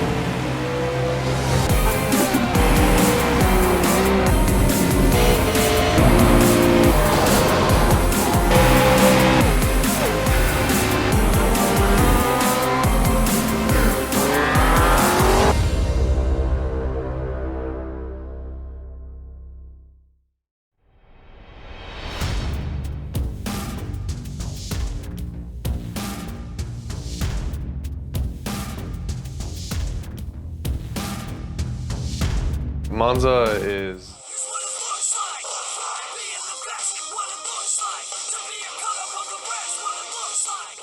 Domino's TYJ Racing League is proud to announce we are now taking driver applications for our $2,500 purse inaugural season going green January 2016. At Domino's TYJ Racing League, you get paid cash, not gift cards or die casts. Cold, hard cash. You get paid for finishing. Welcome back to LSRTV, half a lap from green in Homestead, Miami, and it's a shootout in South Florida. The championship 4, Eric Brundys, Dwayne Vincent, Greg Evans, Christopher Hurlow, lineup positions 2 through 5. Corbin Hemstreet, the race leader. And as we come to green, Justin Rosenau, oh boy, you want to talk about a barn burner? We're about to get one. Well, we thought it was a barn burner on strategy. Now it's going to be a barn burner on the track. And as the pace car comes through turn number 4, getting ready to come down to pit road, Jacob, it's pretty much all guns blazing for the top 4. Here we go. American Childhood Cancer Association pace car on pit road. Green flag flies. Brundys doesn't get a good restart. He gets a shot in the back from the 23 of Evans.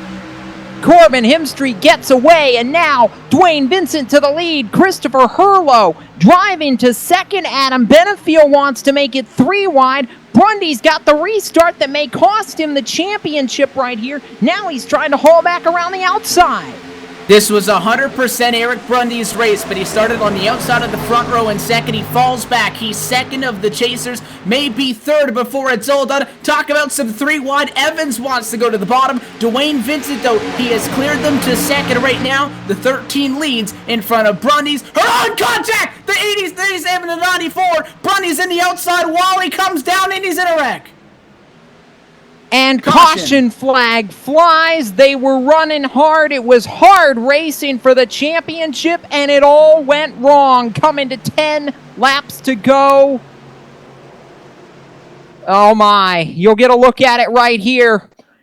Evan, I don't know what to say, but that, all bets are off. It's 10 to go, and you're running for a championship. It just all came together. I don't know what else to say, and that's exactly what it is. It's the 94 and the 87 racing because they know, Jacob, if they don't get single filed out out of turns 1 and 2, Dwayne's gone. The 13's leaving. He's clear. And it's the 87 who goes in a little bit too hot. The 94, top side, a lot of room to the bottom of the racetrack. They just touch, and it's that slightest bit of contact that upsets the 87. They go around, and then as that 87, who hangs on to it, by the way, and is still in this, it's Brundys who spins down the racetrack, and You know, the only thing that you can think when you see this is Jeff Gordon at Texas in 2014 in a chase race. In the bag, caution flag, gets taken out in turn 1. His championship hopes are now gone. And we're not done yet, for the record. We still have another restart on tap. Justin, and what that does now is that leaves you go from 4 to 2 now. Now it's a shootout between Dwayne Vincent and Greg Evans for the crown. And Corbin Hemstreet is still the leader of this race. Yes, and one thing I want to point out, I've made an observation here. There is some front-end damage to the driver, the number 23, PPG Chevrolet. He's the second dog in the fight for the championship for. That's Greg Evans. A lot of nose damage to that car, and that may hinder him. But as we seen on that last restart, Corbin Hemstreet kind of played a little bit of restart mind games. Could we see the same exact thing with the 13 starting to the outside there? And I really think that may be Greg Evans' only shot at the title. All right, so now we close in on what is going to be about the final 6 laps of the season. I think by the time we get back to green, guys, oh my. I think actually, what are we going to have, 8 laps to go here? Sounds like it'll be right in the ballpark of that. We wait for the lights to go off on a pace car. We'll get a look at it. Caution inside of the final 4 means no restart. Herlo got a piece of that damage, obviously, with the contact. He falls to 9th. He's still there, though. Can't discount him if something happens with the 13 and the 23. But this will be decided between Dwayne Vincent and Greg Evans. You mentioned the front-end damage on Greg Evans. Well, Vincent's going to be topside on the outside of the front row. Let's stay on the pace car for at least one more lap, Jacob. That is where Brundy's was and had a bad start. This advantage for the restart, at least, may go to Greg Evans because he's behind the race leader. So he's got the damage, but maybe the upper hand on this restart. And if a caution comes out, it could be in 1 lap, it could be in 2 laps. That may be all you get to try to stay in front of each other for the championship, because this race very well may not go all the way through 125 laps green. And as it stands, if you're the 94 of Eric Brundy's, what we thought was going to be a penthouse ride, well, you just kind of ended up with an outhouse ride. And that's the way the cookie crumbles here at the Homestead Miami Speedway. And for the 2 drivers up front, the 13, the Haviland 4 to Dwayne Vincent, you've been calm and consistent all year long. Well, you need the restart of your life because the inside has been the preferred line in every race we've seen so far this year at the Homestead Miami Speedway, whether it's the Pro Series, the NASCAR iRacing Series, or the RSR Full Throttle Cup Series. And for Greg Evans, you got to hope that the restart is a mirror image of the last one, and that's really what decided the fate of the 94 of Eric Brundy's, because he went from 2nd all the way to about 4th, and then now ends up on the hook. Cisco, any word over any of these radios on pit road before we go back green?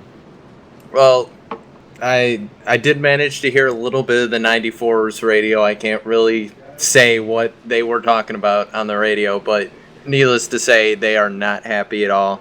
And they're just coming over the radio now, and they are going to talk to the teams of both the 94 and as well the Boomtown Sim Camp once this race is done. So the lights off on top of the American Childhood Cancer Organization Ford Mustang GT pace car. We will be left with 6 laps to go at Homestead. If we get a caution in this first lap, there is still a slim possibility of a 2 or 1 lap shootout, but if lap 120 gets to the books, this race is going to end under yellow. 13 topside, Greg Evans inside on row 2. That's where the eyes will be. It is where the eyes will be. It'll be 6 laps to glory when we come back. Green flag. Corbin Hemstreet, the race leader, not in the championship. Dwayne Vincent trying to bring the championship home for the first time. Greg Evans knows this is his last shot. Green flag flies. Hemstreet to the bottom. Dwayne Vincent trying to slot into a hole right here. He gets clear. Evans tries to stick it in. Can't make it happen. They single file out to turn 1. At 23, trying to get a nose to the inside. Dwayne Vincent shut the door. Might have been a little bit of contact. That 23 pushed up. He has to make up a 3-car deficit to turn 3. Oh, wow. Dwayne Vincent might have to fight for the race lead to stay in front of that 23. He was on the bumper of Hemstreet in front. There's contact behind them. Rolo's up into the marbles. Yeah, now meanwhile, Vincent really closing in on the battle for the lead. 5 laps to go. If we get a caution now, this race will end. Dwayne Vincent doesn't want it to end, though. He wants to close down because he knows a win may be all that he can do in order to win this championship. He's got Greg Evans right behind him. The champion finished second a year ago. The champion may need to win tonight. We're 6 miles from home when we get back to the flag, and now Vincent falling into the clutches of Evans. It's not over yet. It's not over yet, as is now just 4 laps to go here at the Homestead Miami Speedway. Evans, Vincent, the gap, 1 car length. That gap closes. It's about 3/4 of a car length through the center of the turn as they now get onto the back straightaway. Evans right there on the back deck lid. It's anybody's guess. It's the top 2 for the money. Just 3 laps to go next time by. 3 laps to glory. Hemstreet holds it by 2 car lengths. Dwayne Vincent and Greg Evans, neither has won the Full Throttle Cup Series championship before. They want to win it for the first time. 3 laps to go across the stripe. Back to turn 1. Top 3 under a blanket. From there on back, everybody's scrapping for the last positions of the season. Now, Evans, does he give him a bump off turn 2? They're right there for the championship. And Vincent moves down 1-2 lanes. He shuts the door. The 23 peaks top sodded. It's going to be a high entry to turn 3 for Greg Evans. He cuts the car to the bottom. He'll have the momentum at a turn number 4. Coming to 2 laps to go. He can't find a way through, though. The 13 as wide as the racetrack. Oh, Evans may have a run right here, though. He dives hard to the bottom of the racetrack. Now, Greg Evans topside. Vincent pitches it hard down into the corner. They nearly touch. Evans going to have the momentum. Evans into the wall. Oh, Greg my. He saves it, and now Dwayne Vincent's going to be able to run away home. He's going to be second. Corbin Hemstreet leading the field to the white flag. White flag in the air this time by for your leader, Corbin Hemstreet, and your championship leader, the 13 of Dwayne Vincent. And the gap is about half a second between Hemstreet and Dwayne Vincent. Vincent has about a 1 second gap between himself and the 87 of Hurlo, and all results are not official yet as Vincent and Hemstreet on the back straightaway. For the final time, Corbin Hemstreet's had a rough season. He was eliminated in round 1 after a suspension in Chicagoland. Now, Corbin gonna prove that he can go out on top as a winner as they work off turn number 4 for the final time. Corbin Hemstreet wins at Homestead, and Dwayne Vincent is the RSR Full Throttle Cup Series champion for 2015. And a P2 after all of that. 2 pieces of contact race control. At this moment, announcing that this race is going to be under review. They're going to take a double look and confirm. But Dwayne Vincent, that is good, hard racing between him there at the end. The 23 of Greg Evans may disagree with how that went down. Hurlo, by the way, P6 at the end, would be second in the championship. Evans down third in the championship. And Dwayne Vincent, Greg Evans right now, they're talking under the at the slowed pace here. And Greg Evans, the 13, they're getting contact down on the pit lane. Whew. In the meantime, Corbin Hemstreet won this race. What a night. Justin, I don't know what to say right now. This is unbelievable. What a finish. Yeah, what a finish indeed. I'm just as flabbergasted as everybody else. I mean, the race under further review. We don't know who the champion is for sure. I mean, potentially it's Dwayne Vincent. Corbin Hemstreet won the race fair and square, but I mean, I don't know what to say, guys. I mean, we got ourselves a dandy on our hands. So we're going to go to commercial right now and let Race Control start to sort this out. We'll be back with post-race festivities right after this. For now, you're watching iRacing Live and LSRTV, the voice of sim racing.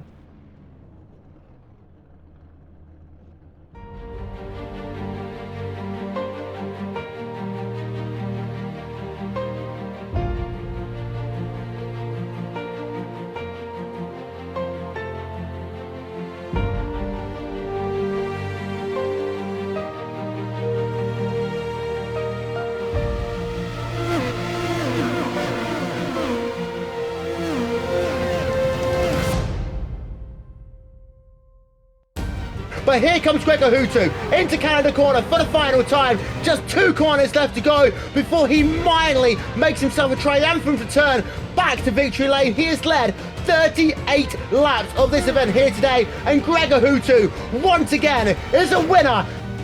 Gregor Hutu will work himself through the Cobra Parabolica. He will claim his 46th victory in iRacing.com World Championship competition. Gregor Hutu for the second race in a row reigned supreme. The one thing that I think is the most important is we've been racing this Ground Championship Series for quite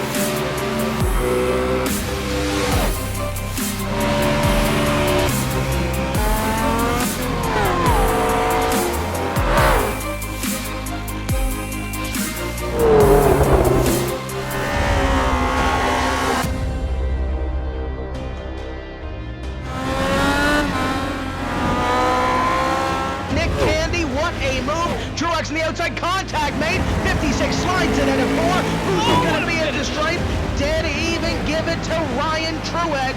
Truex is your winner over Tandy.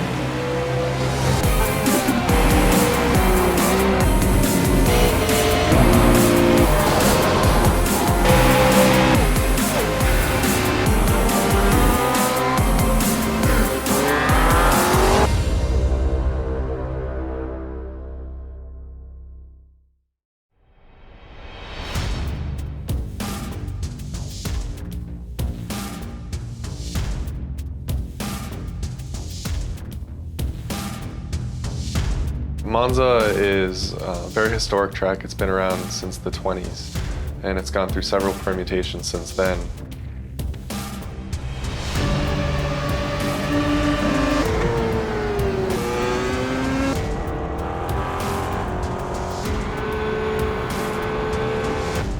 We're also bringing forward a number of configurations. So there's chicanes that they've installed since the track's early days. So they can use original, very high-speed configurations of the track where the cars would just blow through where the chicanes are today, or they could use a more modern version.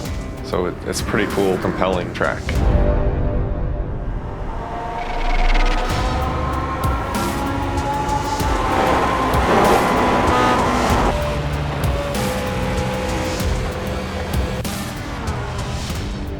The unique thing about Monza is it has a road course, but it also has a high-speed oval, and that high-speed oval can be run by itself.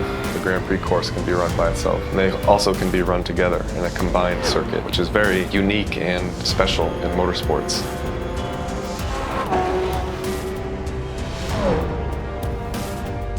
This was one of the more challenging projects that we've undertaken. It was essentially building two tracks in one. It took a lot of time and a lot of care was put into it, but we're really happy about the end result, and we think that people have a lot of fun driving it.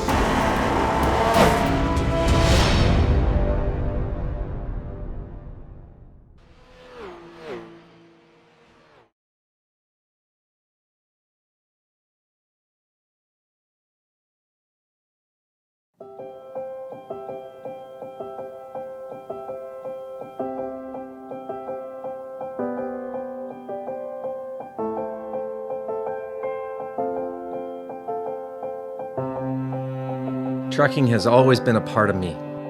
It started years ago when my dad and granddad were hauling vegetables to market in Liverpool.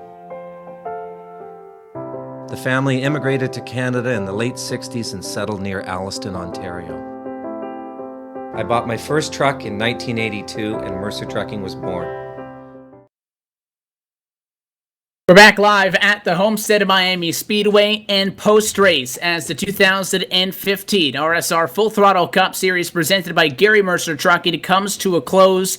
Fireworks inside of the final 25 laps at Homestead. And by the way, race officials still going over your official championship results, Jacob. Corbin Hemstreet, though, as you mentioned, came into this chase with high expectations, sent home in the round of 16. Talk about going out the best way you can, and a statement. He's your race winner tonight from Homestead, and you're down with him in victory lane.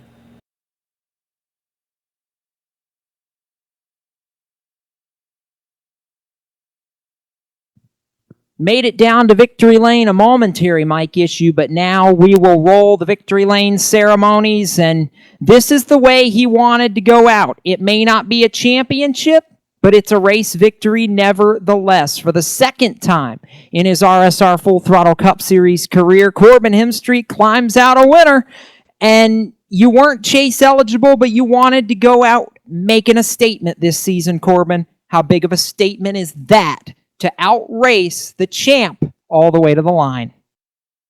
Hopefully it's a big one. I feel like the end of this season we obviously got eliminated in the first round. Felt like we never really got a chance. So felt pretty forgotten here close to the end of the year. So this win means so much to us. Felt like we're back on the map a little bit. Obviously winning a Homestead, you're not going to get the kind of exposure, but we'll carry this momentum into the off season and then hopefully all the way to Daytona. It was looking like it was going to be a battle between you and Eric for the win there on that last green flag stint. It didn't look like we were going to get a caution until about 16 to go when that yellow flag flew. What's going through your mind at that point, knowing you're going to have to come down pit road, everybody's going to come, and you got to have a restart, something that you hadn't done all night long? Yeah, I honestly at that point thought it was over.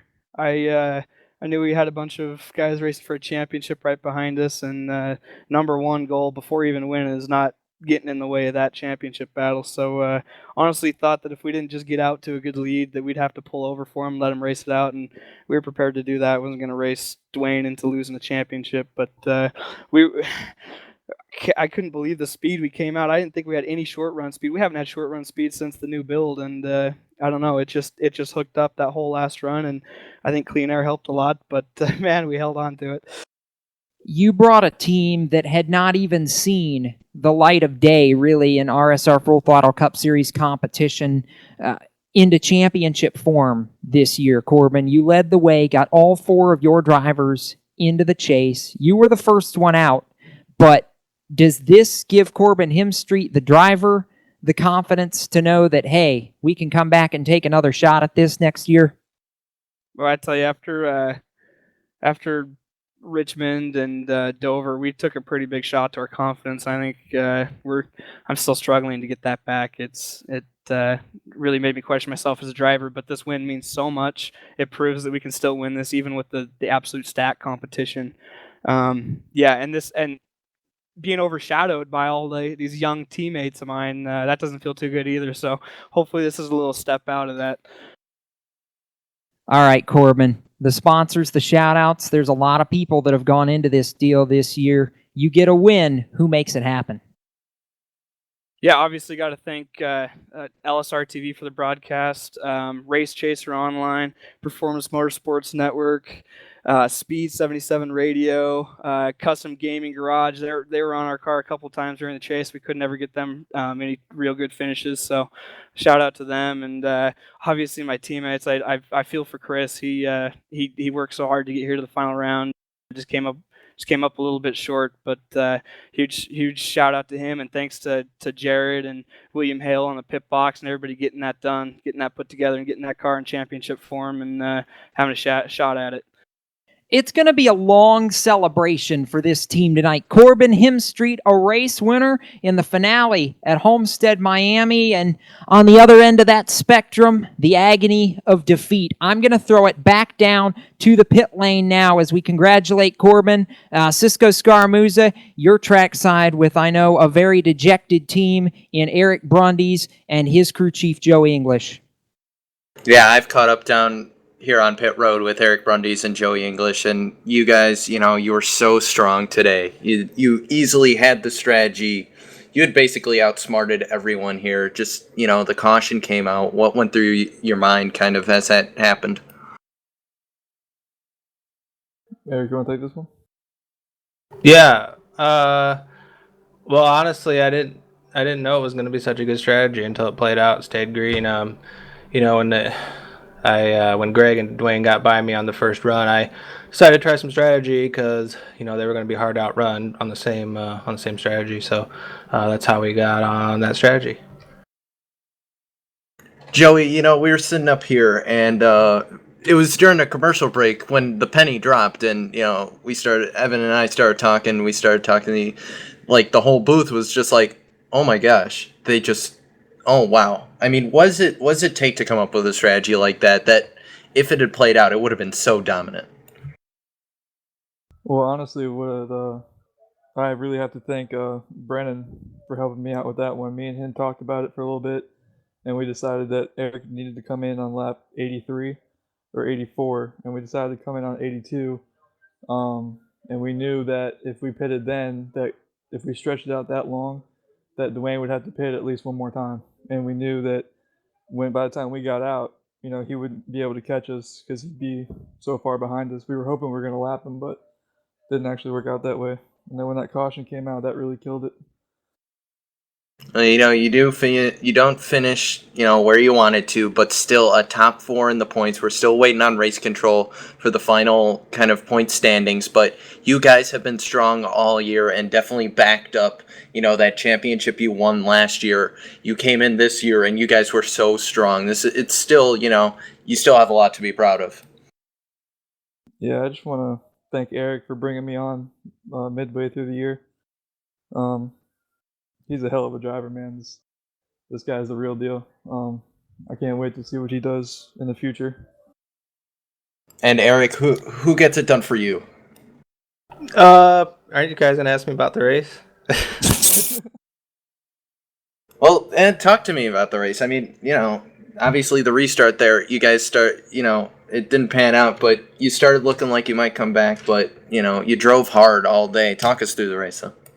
Yeah, starting on the outside is the worst. Starting second is the worst place you want to start. And we tried timing the restart, and we didn't get it. And Dwayne got by us, and once he got by us, he was gonna be real hard to get back by. So, and then we got just taken out by some dude. I don't know. But I hope this goes to show people that the Boomtown guys aren't really that good. They're just a lot of flash and a lot of speed, but they lack racecraft, and maybe someday they'll get it, but right now they don't have it. And that's all I'm gonna say. I could go into it further and say a bunch of things, but I think I'm got myself under control for the most part, so I'm just gonna leave it at that. Well then, a strong statement, but like I said, you still have a great, you still had a really good run here and a great season. You guys were so strong, and now who does get it done for you, Eric?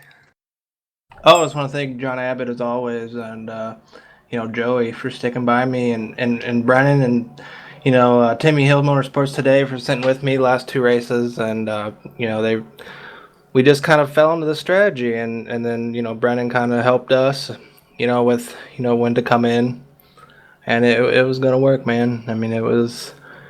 Dwayne was catching me, but as long as I just kept hitting my marks and didn't slip up anywhere, I think we were going to be able to hold him off.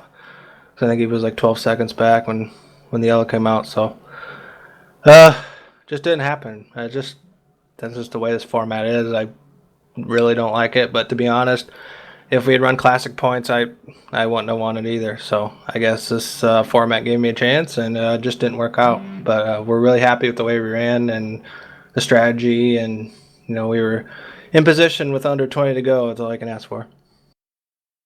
All right, well, that's the 94 team there of Eric Brundys and Joey English, and I believe, I think Justin Rosenau is caught up with another one of our chasers. Alongside the driver of the Boomtown, number 87, Christopher Hurlow, put in a very Kyle Busch-like effort, just came up a little bit short tonight. A penalty relegates you to 3rd in points, we do believe, tentatively at this time. Chris, I know you really didn't have the speed all night long. You gave it your best effort. Tell us about the race. Yeah, we did everything that we could do right there, and we just kept on racing, and it was a really long green flag run. And I really didn't know what the strategy was, but Will called it a great strategy, and then luckily we got a caution around lap 80 or something like that. And then on the restart, we were pushing for everything that we could get right there, and just driving extremely hard. And with the incident between the 94 and me, I believe it's just a racing deal. And he came down a little bit, and I came up a little bit, and him talking about my racecraft and everything else like that. Well, you can obviously go back and look to see that I'm one of the cleanest drivers out there. I haven't had any incidents or contact with anybody this entire chase. We've kept our heads down and, just working hard and trying to give everybody room and respect. And I think we've done that. And, his opinion is his opinion. And we'll just let the admins handle it from there. Strong words by yourself, Christopher. I know your wife Abby's got to be proud of you nonetheless. You've given it your all. A very Alan Kulwicki effort as far as the season goes. I mean, you came in all year long as the underdog. You stole a win at Darlington, and then you really put yourself into a good points position and enter this race. And then you gave it your all the last little bit as the underdog and came up a little bit short. I mean, albeit some hard racing involved. But Christopher, tell us about the season. What does this mean to you? It means a lot to me that, to make it into the Final Four just shows that we've been really consistent and really smart and just kept out of trouble. I've came a long way since starting in this league. I was running back in 20th at one point in time, probably about 20 weeks ago, and me and Anthony came in, I think, 12 races shy. And Anthony won at Daytona, and that got him into the chase.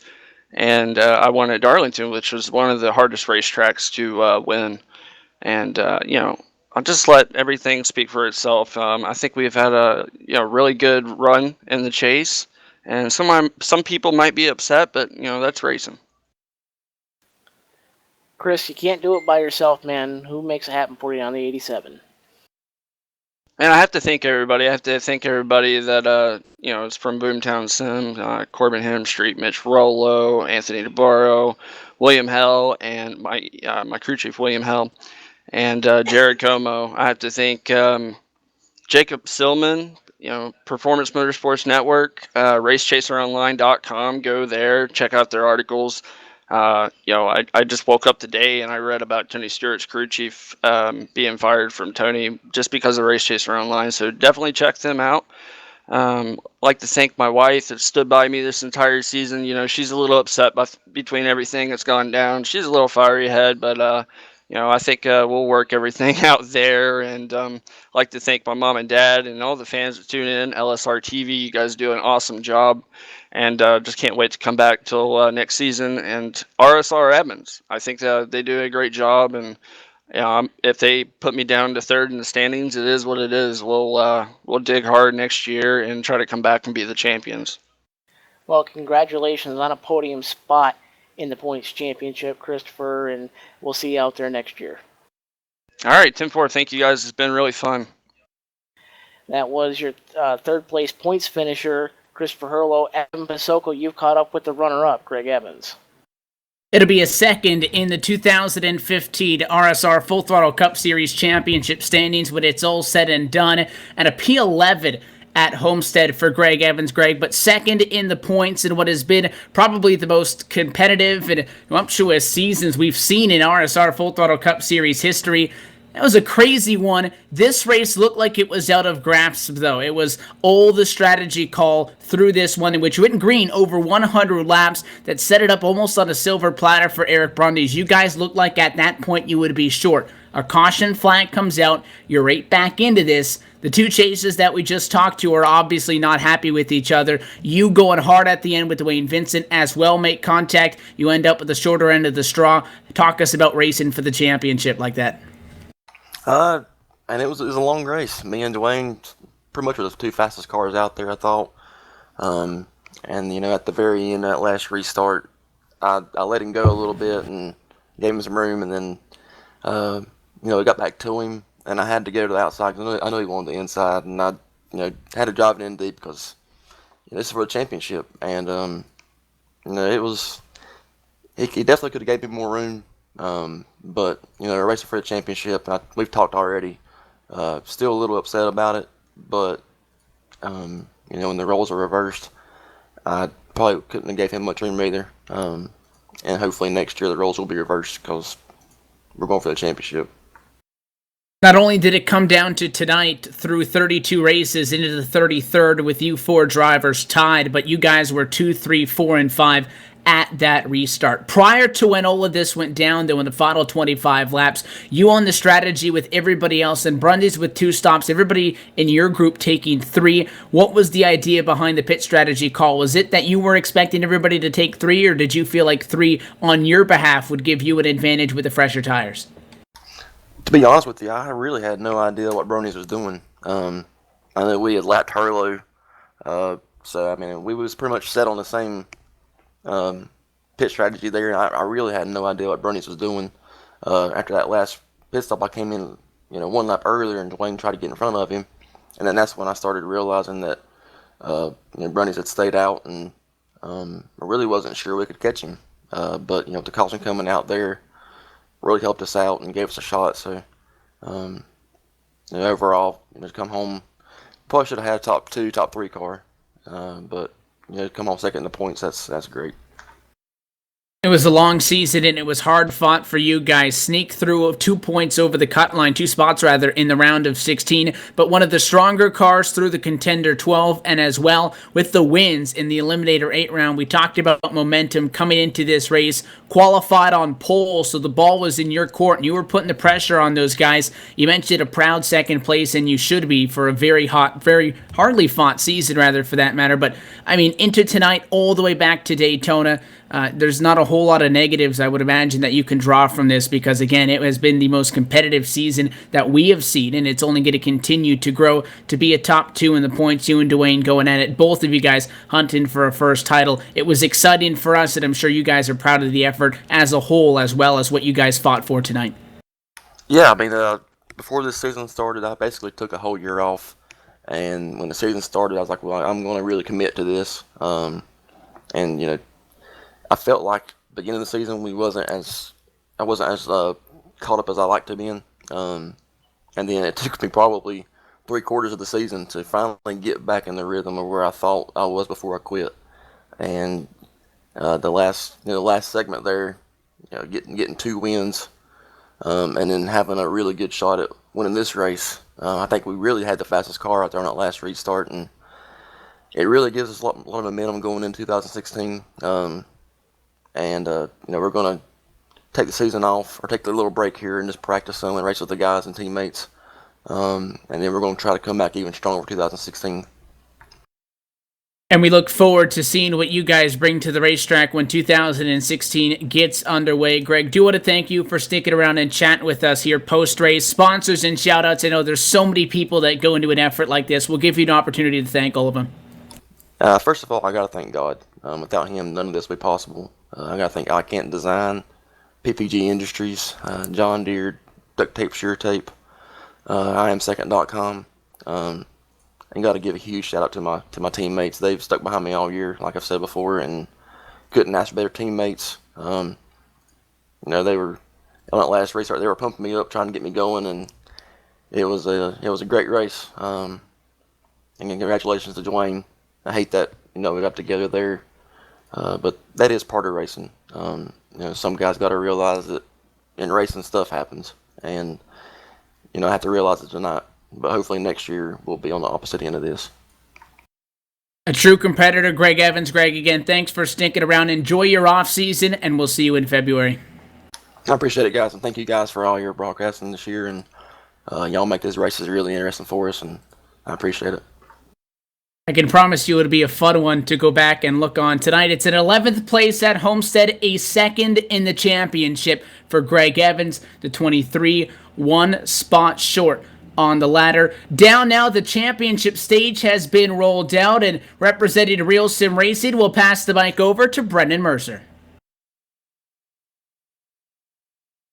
All right, guys. We're here for the trophy presentation, and I just wanted to give a quick thanks to everybody who makes this year successful. So we'll start it off here with all you guys at LSRTV. Come out week in, week out, put on a fantastic show. Thanks to Laura behind the scenes, all the different announcers that have come in through the season, specifically Evan and Jacob, who've been in here week in, week out.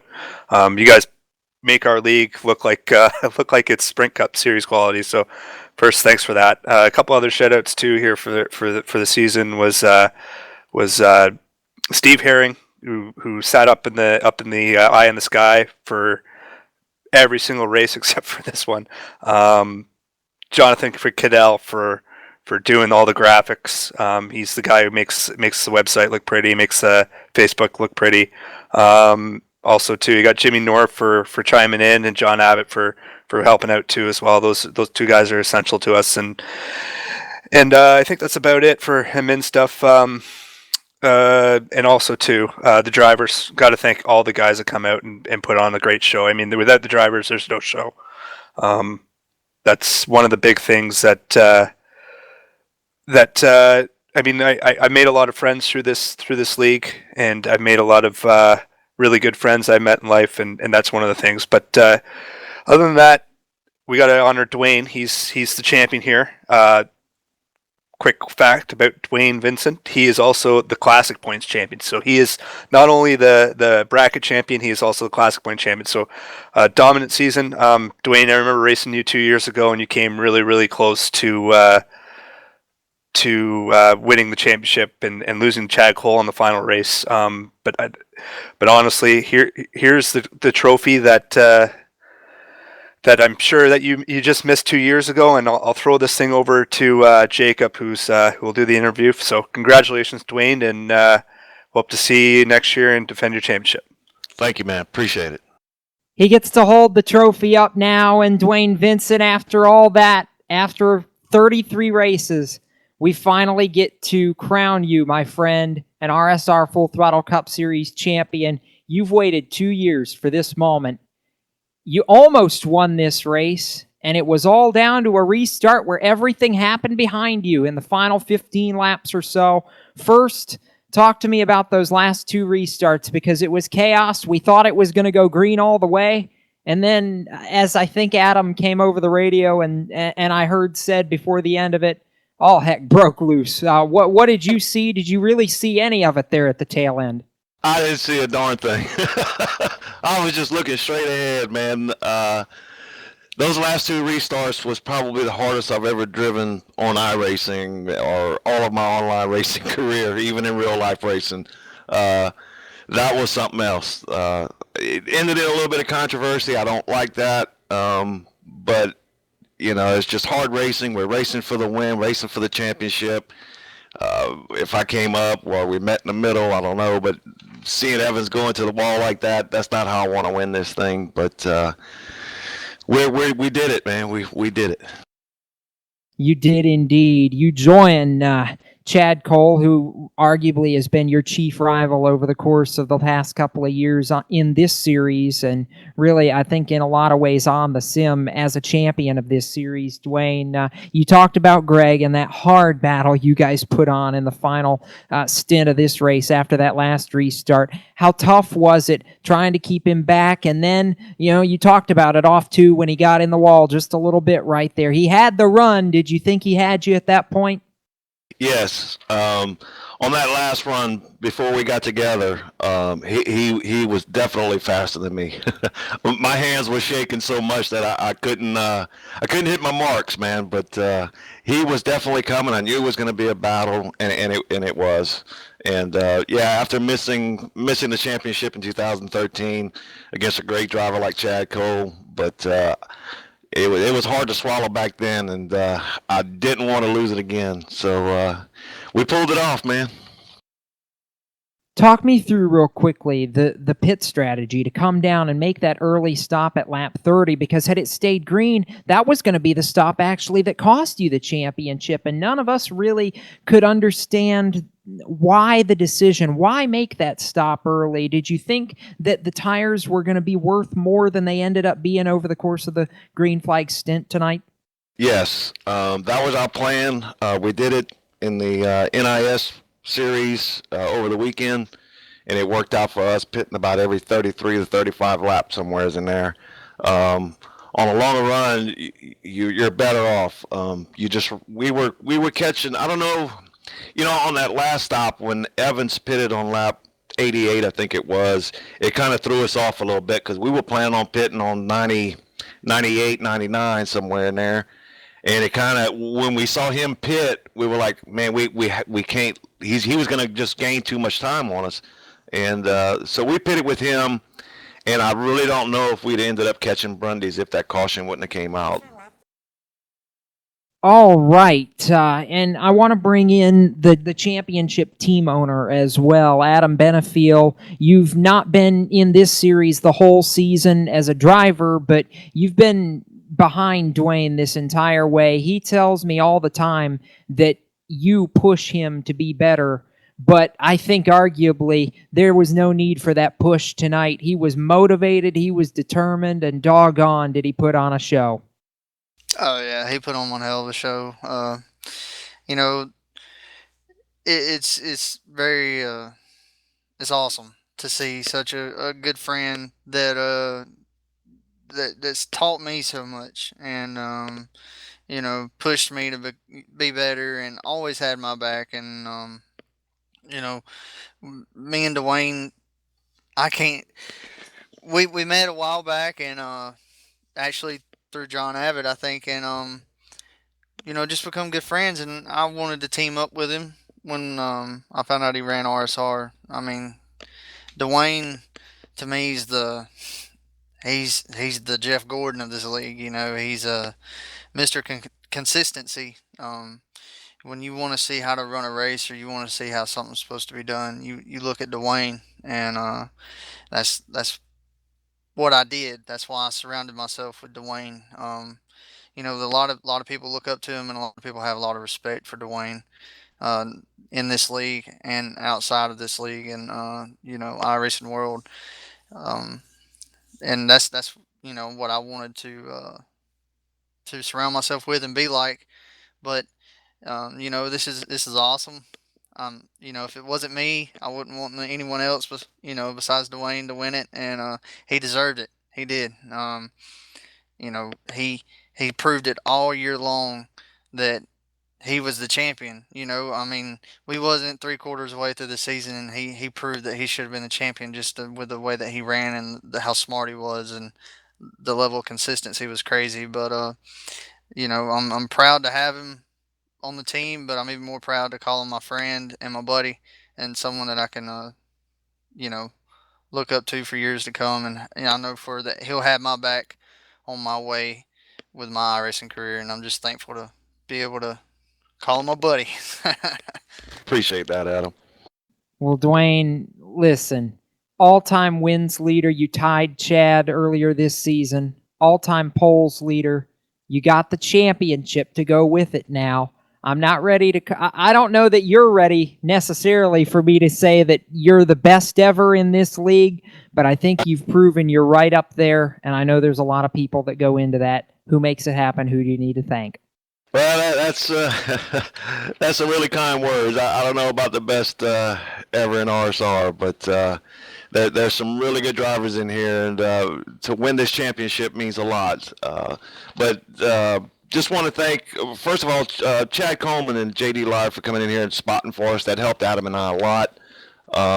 John Abbott, him and I live in the same town. He comes over and races on my son's computer. We've had many a cold ones together. We've become really good friends. Him and Adam, I believe, are from the same hometown, so that must be a cool town because some really good guys come from there. Mom and Dad, two of my biggest fans, watching tonight. They enjoyed the race. They've been watching me all year long. All you guys at LSRTV, you make this thing really special, and that's why we pay money to come in here and run this thing. You guys make it really, really neat, and we enjoy watching all the replays, and you guys are very, very professional, and y'all do a heck of a job.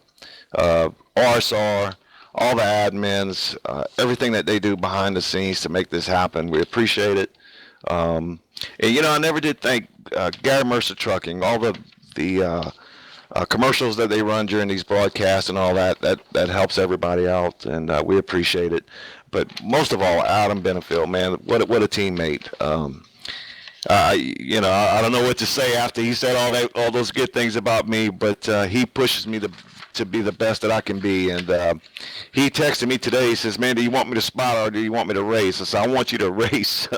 He just, when he's in that race, for some reason, it just, like I said before, it takes everything up a notch, and he raises the stakes. And you got to be on your game to run with that guy. But he's helped me out a lot. glad we can win this championship. Hopefully he can do it next year. I'll be there helping him all the way.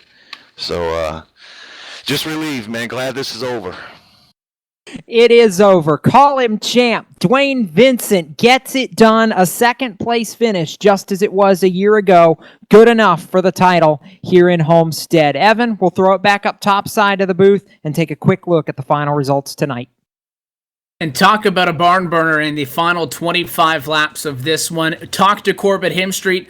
Great finish for the number 69 team to 2015. Your winner at Homestead, P2 was the magic number. Dwayne Vincent comes home second tonight and secures the 2015 championship. Rhett McBride with a third place result. Jeff Ward inside of a P4, and Chad Cole rounds out 2015 with a top 5 result. Christopher Hurlow, the number 87, across the line P6, relegated back to 21st with an end of a longest line penalty. Jonathan Cadell, well, then everybody will bump up, but on the standings, 7th. It'll be 8th for Adam Benefield. Jose Gonzalez 9th, and Scott Simley in P10.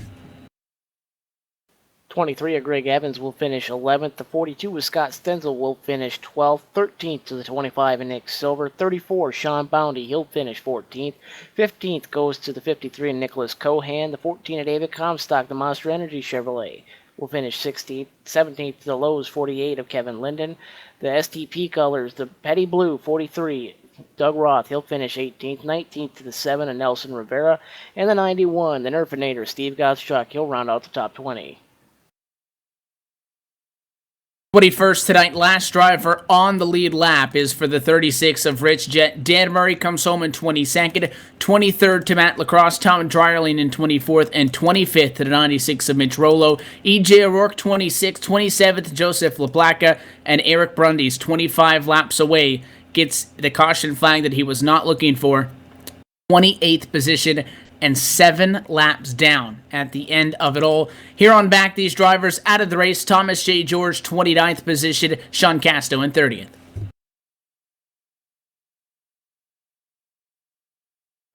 31st, going to go to the 49 of Jake Higgins. The 95, the Domino's Chevrolet of Joe Dinsmore will finish 32nd. 22, Douglas Wild will finish 33rd. 34 to the 37 of Ben Burnett. 84, Jimmy North will finish 35th. 36 goes to the 29 of Brennan Mercer.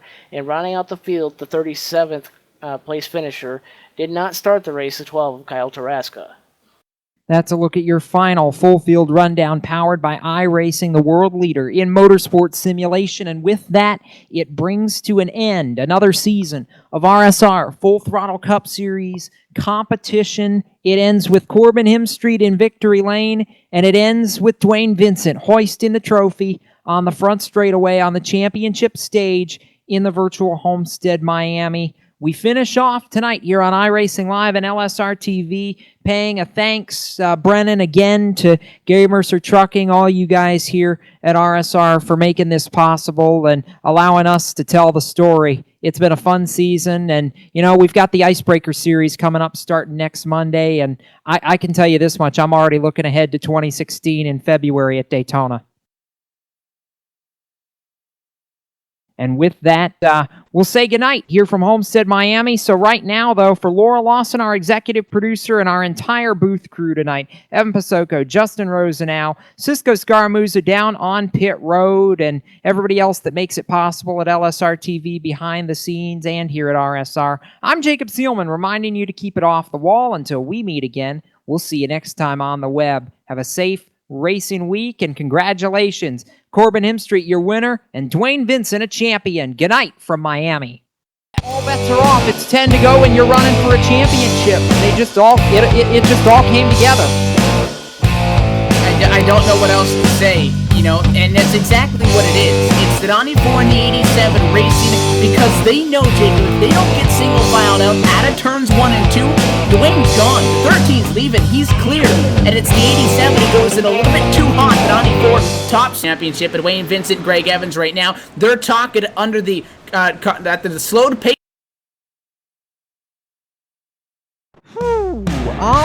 In the meantime, Corbin Himstreet won this race. What a night. Justin, I don't know what to say right now. This is unbelievable. What a finish. Yeah, what a finish indeed. I'm I'm just as flabbergasted as everybody else. I mean, the race under further review. Second in the championship, Evans down third in the championship, and Wayne Vincent, Greg Evans right now. They're talking two after all of that. 2 pieces of contact race control at this moment, announcing that this race is going to be under review. They're going to take a double look and confirm. But Dwayne Vincent, that is good, hard racing between him there at the end. The 23 of Greg Evans may disagree with how that went down. Herlo, by the way, P6 at the end, will be second in the championship. Evans down third in the championship. And Wayne Vincent, Greg Evans right now, they're talking under the slow to pick